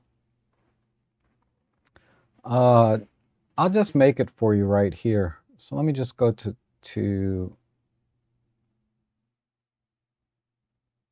I think I reset this already, right? Yeah, I reset this. So DxO comes with some presets on its own, right? So I'm going to go down here. DxO standard, right? So I'm going to select DxO standard. That's where I'm going to start. Oh, let me go to customize. So that's all I'm doing. Apply preset DxO standard. So that's going to be optical corrections and noise reduction, because if I go here, I like to turn off smart lighting. And yeah, vignetting is on, that's good. And then I'll go to the next panel here, the color panel. Everything looks good here. but I prefer DxO Natural. That's just my preference, right, for color rendering. And nothing else is checked here. And then I'll go here to the denoising, and I'm going to select Deep Prime. Make sure this is on. Lens sharpening is normal. Chromatic aberration. But I also like to check this box and purple fringing. Okay, and then unsharp mask, I leave that as is and nothing else there. And then here, I'm going to do crop auto based on keystoning and distortion. This was all part of the initial preset DxO standard. I'm just making very, very minor tweaks, right? And no special effects, right? All those should be off. And of course, no local adjustments. And that's it. So once I've made the adjustments to the basic preset, I think I do File, or is it Image? So I go to the Image tab and I do New Preset from Image Settings. And then I save it into the folder here. It's DxO Lab 9 presets. You can see I have a bunch of my own that I've made, right? But I'm going to just save it as Rob default. If the file wasn't there, I would just create it, right? And I put leading zeros in here, so I'll just add an extra 0 and demo here, right? So that's what I'm going to call it. So now when I apply it preset, I might have to reboot. Oh no, it's here, it's here. You can see I put the leading zeros so they go up to the top. Because these are the ones that came with DxO. And then there's a bunch of others here that I made for specific lenses because there's no optical corrections for those lenses made. I have one made for high-res shot mode, one for Fujifilm X-Trans sensors. You know, so I have various presets that I've made for different reasons.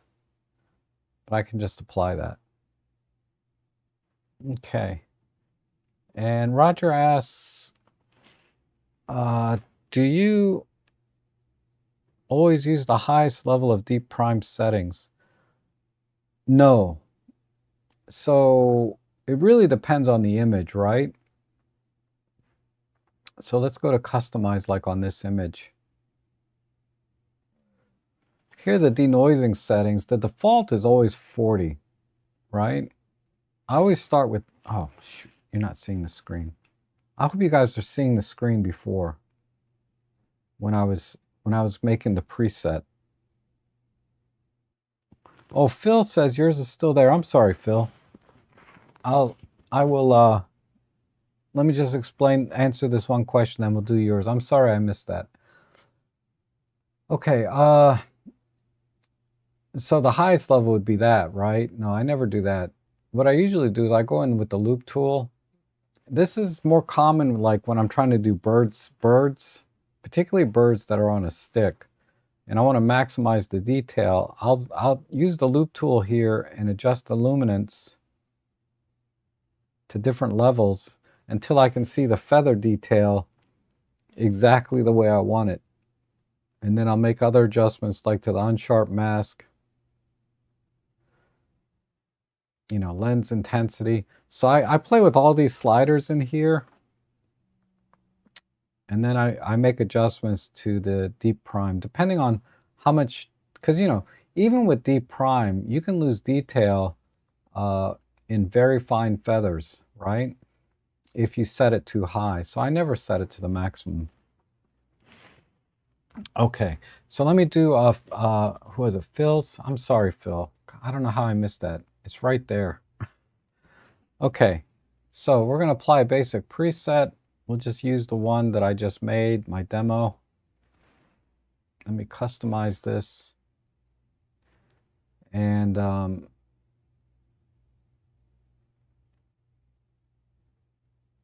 okay, so we have a trail, some chop wood.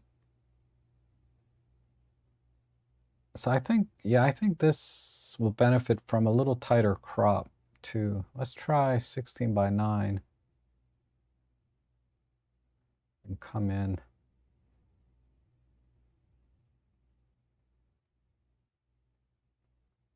Maybe even tighter like this.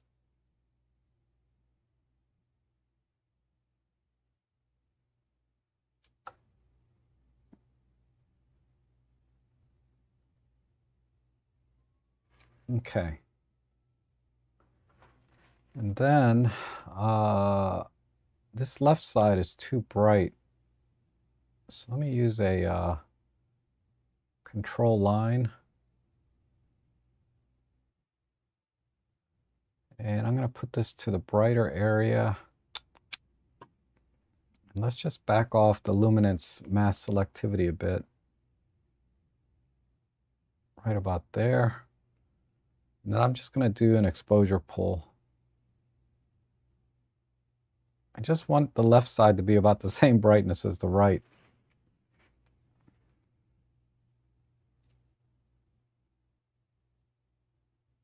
Okay, and then let's add, actually I'm going to do opposite. Normally I like to cool off, but let me see if I cool that off. Yeah, if I make it warmer, no, that looks, yeah, I'm going to cool it off about 500 Kelvin. Okay, and then what I'm going to do here, let's make a new control line.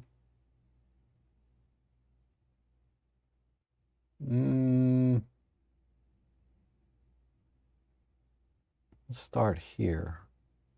I'm going to move this up here to the tree. And I'm going to tighten up the chroma mask in this case.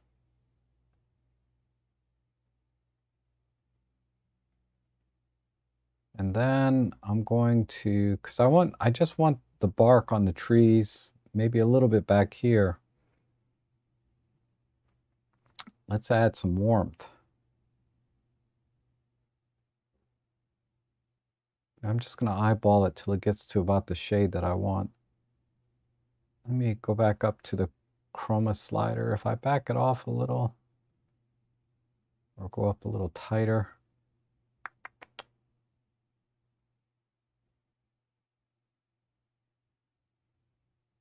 Right about there. And then let's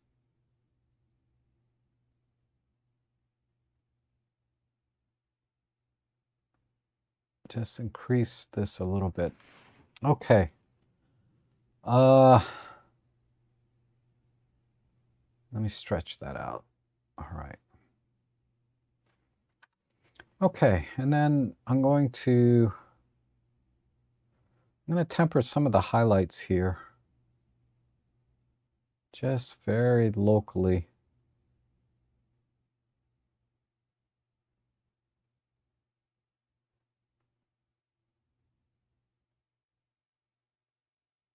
Okay.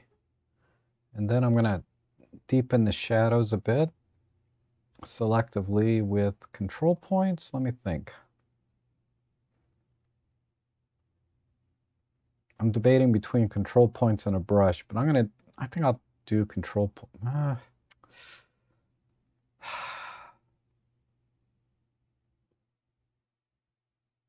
think I'll use a brush. Okay. So I got flow at 20. That's not bad. I just want a little bit deeper shadows in some of the wood here.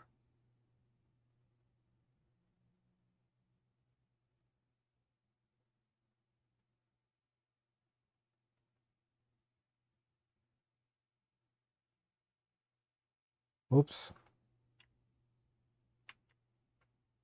Back in here.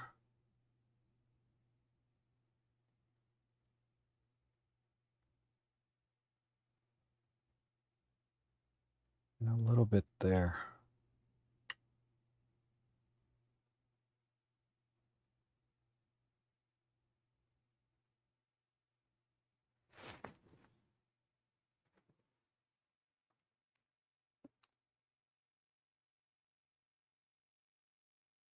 Okay. So let's start with the blacks and the shadows, midtones.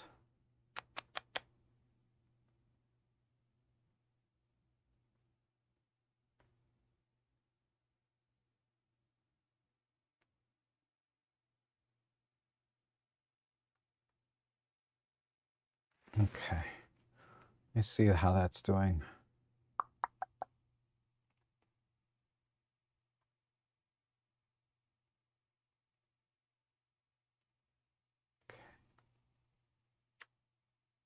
Just pull, erase a little bit. Whoops.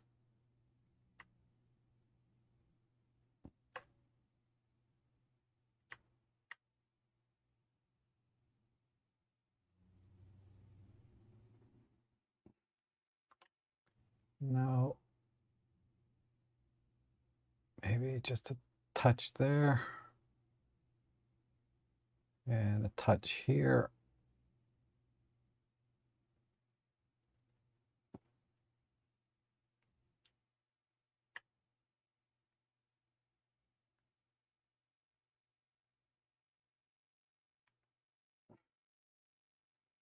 Let me try some clear view. Okay. I'm going to go back to this. Is that this one? Yeah, this. I'm going to go back to the highlights.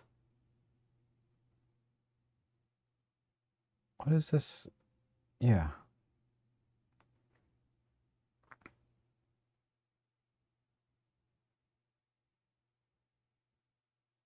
And I'm going to add some micro contrast in here.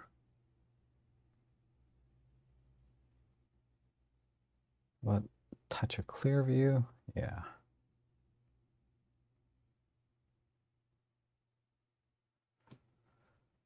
Okay, the shadows, that was what, this mask? Okay, this one, let me make it a little bit cooler. Yeah, not that much. We'll go down to about 4038. Yeah, quite a bit cooler. Right around 4000 Kelvin.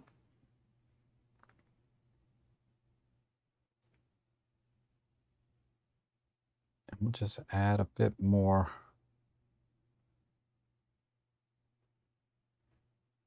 That's a bit too much.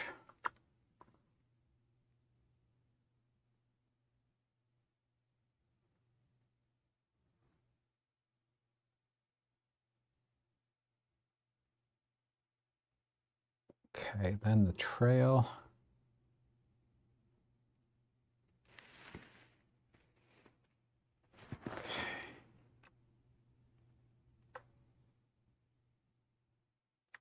Just along the edge of this.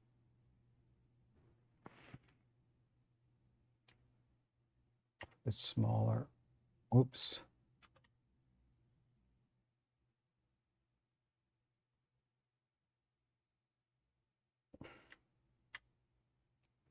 A little bigger.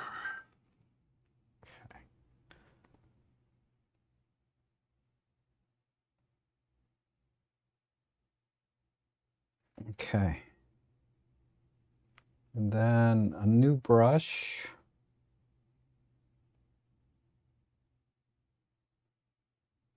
For some of a little bit of green leaves here and there.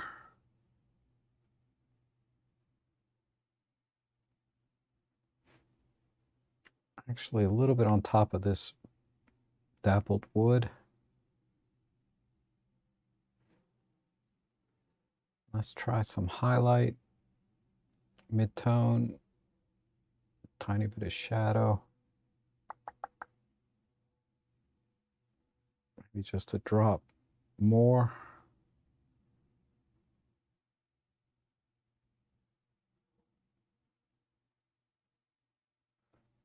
Maybe a little more warmth. Let's push the reds.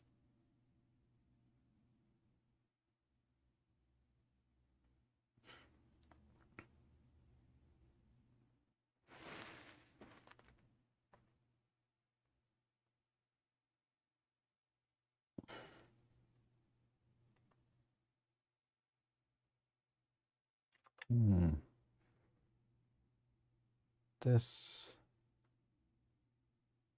brush, I need this back here to be a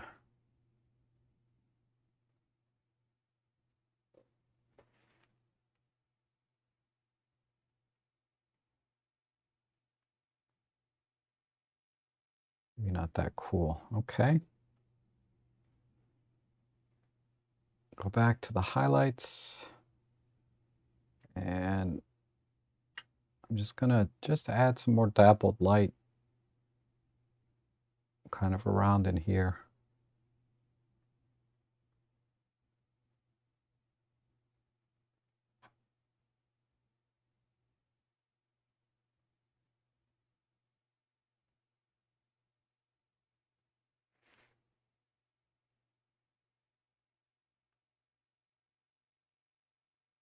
Go back to the shadow.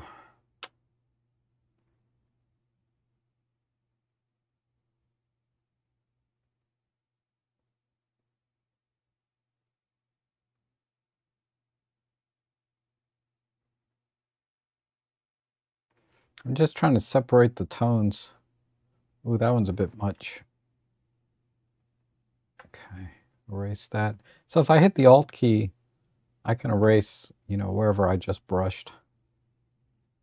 If it's too much. Like that. Yeah.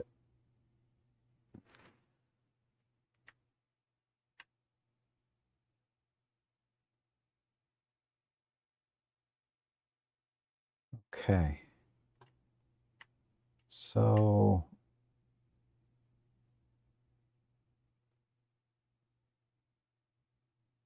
I just need a little bit more of a, damn it. Hold on.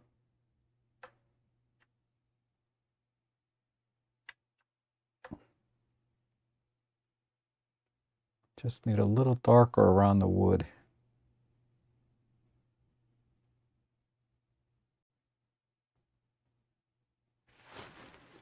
And then back to the highlights. Let me just add a little bit of dappled light.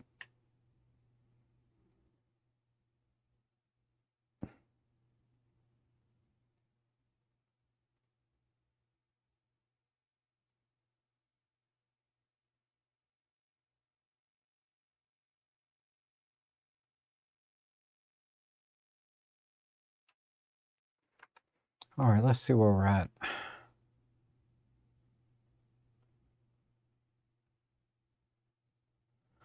Okay, we're almost there. I'm gonna do maybe a control line.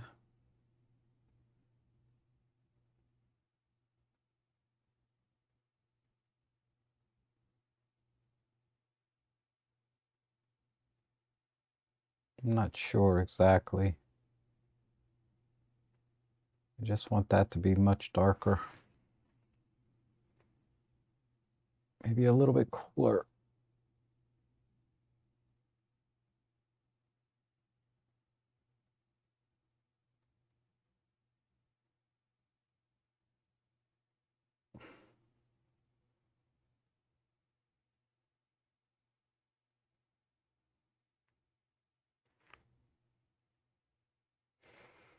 Okay, let's do another control line. This grass is still not right. I wonder.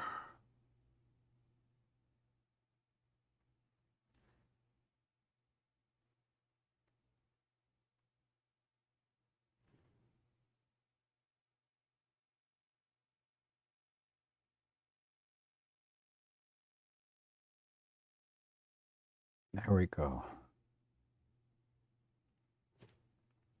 I think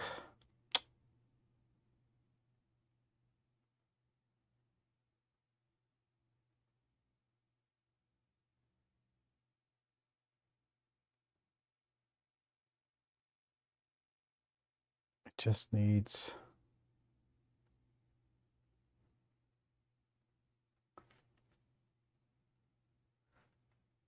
something. Where's my chroma? Let me back that off a little bit.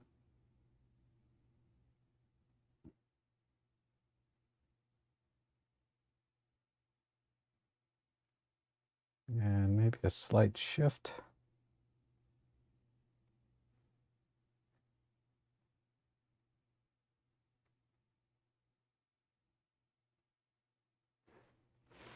All right.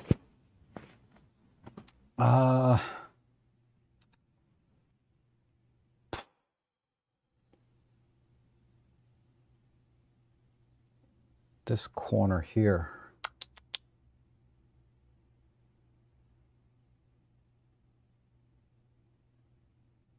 Maybe a brush.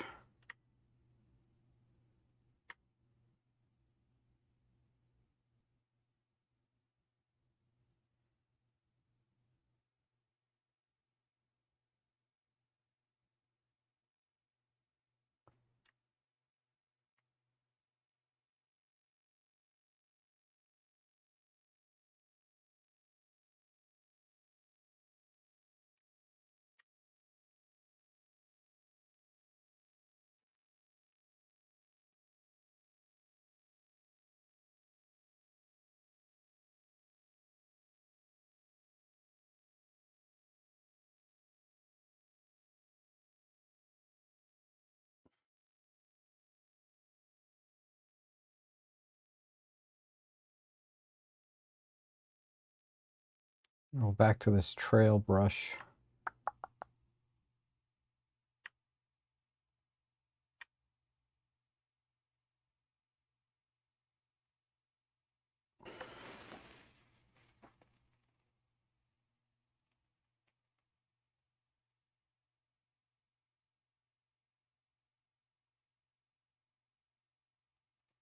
Make a little bit of adjustment here, and then I'll be done. It needs a little bit of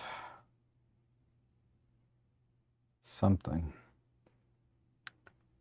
Maybe just a little shift to the red.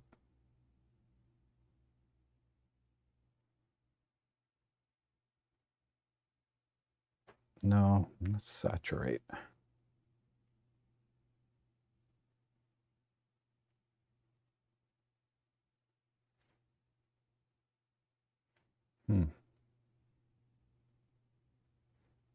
Okay, I'm just going to exaggerate this a bit.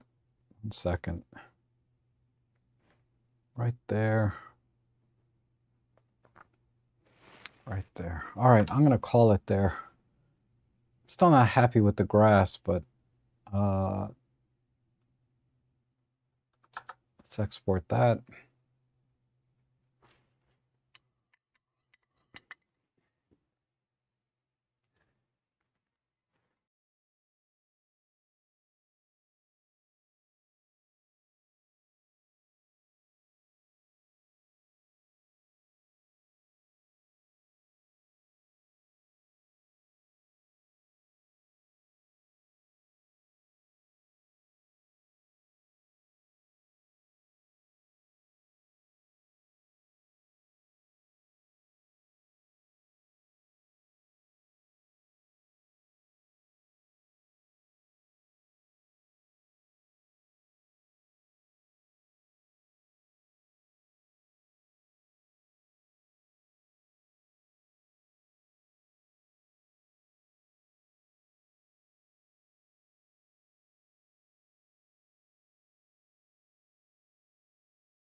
Oh my God, I'm sorry. I didn't have the audio on. Um, what I was saying was trails are very difficult to take a picture of. If you look at my Flickr page, I don't have very many trail shots like this because they're really, really hard to compose. So in this scene here, you know, what I like about the trail is that it's framing the main subject here, the cut logs, right?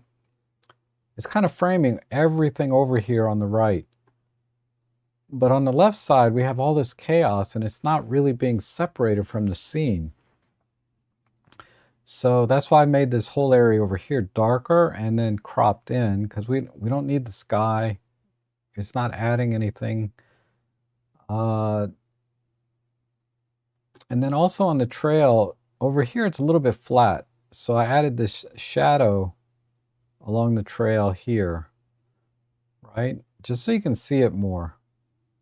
So I made this left side of the trail a little darker.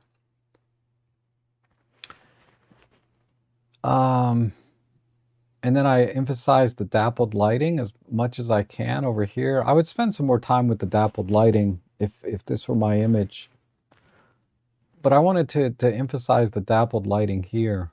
But yeah, this is kind of chaos. The only thing I can do over here is maybe emphasize the color of this one tree and a little bit in here, but it would just be kind of a distraction. So I just wanted to minimize the left side, you know, and then up in here, this area here is too bright. It's about the same brightness as the cut logs. So that's why I made it so much darker, because I didn't want this to be part of the frame. I wanted this just to kind of disappear off into the distance. So that's why I made it much darker, so that now really your eyes stay right here. They don't go back up in here. But okay, so let's maybe do a split, whoops, or slide, split, slide, whatever.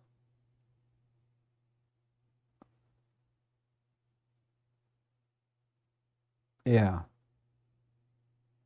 I mean, I think if I continued to edit this, I would do a lot of work on the left side at this point. Soften it, blur it. I don't know what I would do exactly, but I would do a lot of work over here to make it more interesting or less interesting. Because as it stands now, it's almost as much of the detail in the frame as it is over here. But trails are tough. So whenever I do trails, you know, I have a hard time with trails myself, you know, composing trails. But I do like how it is framing the right side. So if you ever go back to this trail, or, you know, really any trail, try to think of a way to use the trail to frame or to split a scene or to frame a scene. You know, right now it's kind of doing both. It's framing this scene over here on the right, and it's splitting the left and the right, but the left side is not interesting. And that's the problem. If there were some interesting things on the left side, this image would work a little better overall. But okay, anyway, that's it. So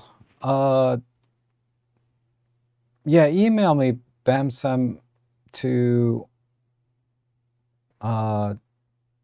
just email me which image you want me to send you, just as a reminder. Oh, you want to send the yeah, email me, so I have your email, you know, rob@robtrek.com, and I can send that to you. Does anyone here read Cursor Point? No, I've never heard of it. And no audio. Yeah, sorry about that. Okay.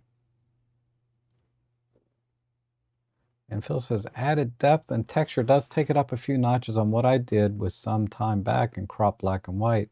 Some great pointers here. Thanks for how much practice for me needed. Yep.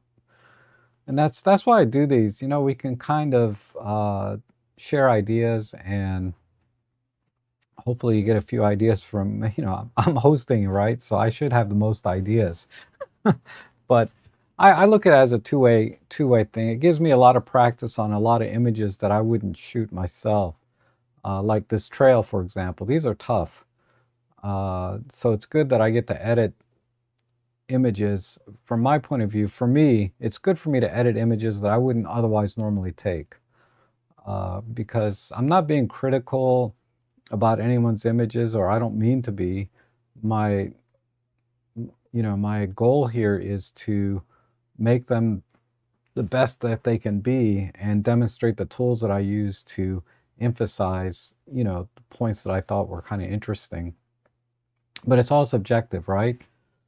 Somebody else might have cropped out, like on the last image, they might have cropped out the chopped wood and concentrated on the, on the left side, because maybe they found that more interesting. You never know, right? But in this case, I found the chopped logs the most interesting part of the frame, and that's what I tried to do most of my work with, to get that to be the main part. But okay. Oh,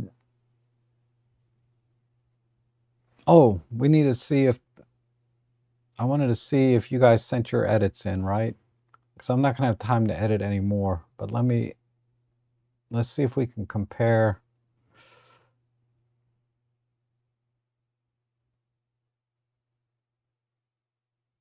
Okay, so Phil sent his edit in of the otters. I'm sorry, Paul sent his edit in of the otters. So let me download that, and we'll look at his edit compared to my edit. And then Shakib also sent one in, so we'll do that too. All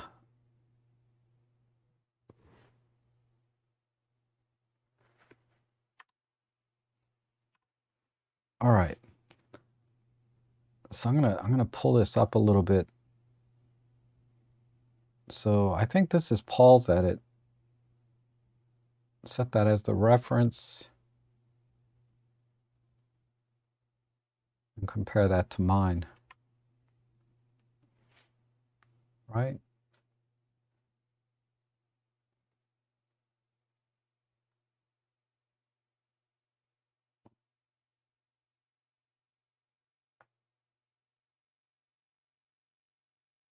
Is that my edit? I think this is my edit here on the right. Yeah, because I can definitely see more magenta on my side. I think what Paul did was just pull the greens out. But I went a little further and added magenta, because there's still a little bit of a green or blue tint over here. And again, it's subjective, but I don't like this little slight green or blue tint. But okay, roughly the same crop. God, Paul and I, we always do almost an identical edit, right? I mean, really, the only difference between his edit and mine at this point is just the color. But otherwise, it's almost identical, so that's cool. Because I can see he did work on the eyes, definitely on the legs here. And yeah, the noses have nice color. So yeah, you did a lot of work on this on the left side, very similar to what I did. The only difference being is in the color.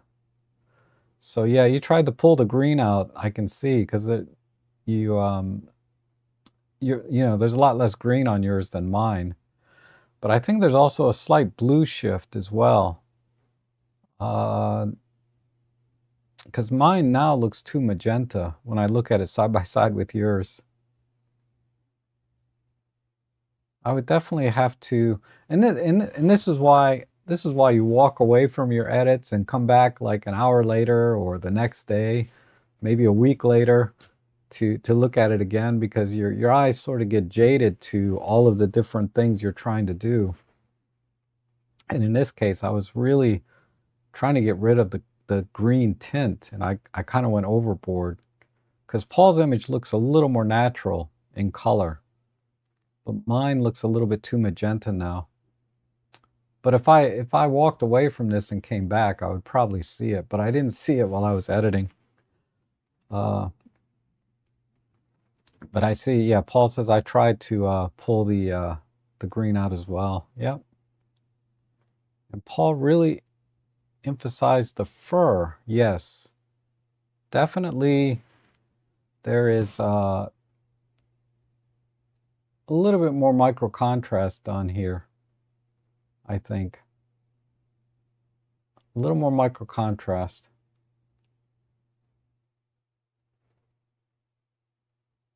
Or a sharpening slider, whatever.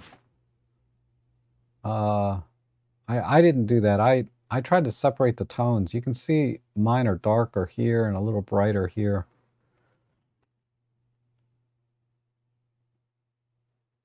And Paul says, I really enjoy getting different perspective on how my image could be edited. Yep. And great, much appreciated, Rob. Thanks. I can see what you're saying about the left side. Okay. And Bam Sim says, since you don't do much rainbow, I'll send you some over the next few times. Got so many shots that day, but I didn't find any gold. Okay. That's cool. Yeah, I don't get rainbows very often. I don't do trails very often. I mean, these are hard edits for me. I mean, this stream has kind of turned into like, you know, not only using DxO and the tools in DxO, because I'm using basically the same tools over and over again, right? Control point, control lines. You know, it's just how I'm using and applying them and what I see in the image. Hopefully that's useful too. The only thing new I did this week, I think, was the LUTs, right? I never used the LUTs in previous streams, so sometimes, you know, it's just a quick way to get started. You start with the LUT and then you edit from there, like I did with John's tree and the canyon. That might be the Great Canyons.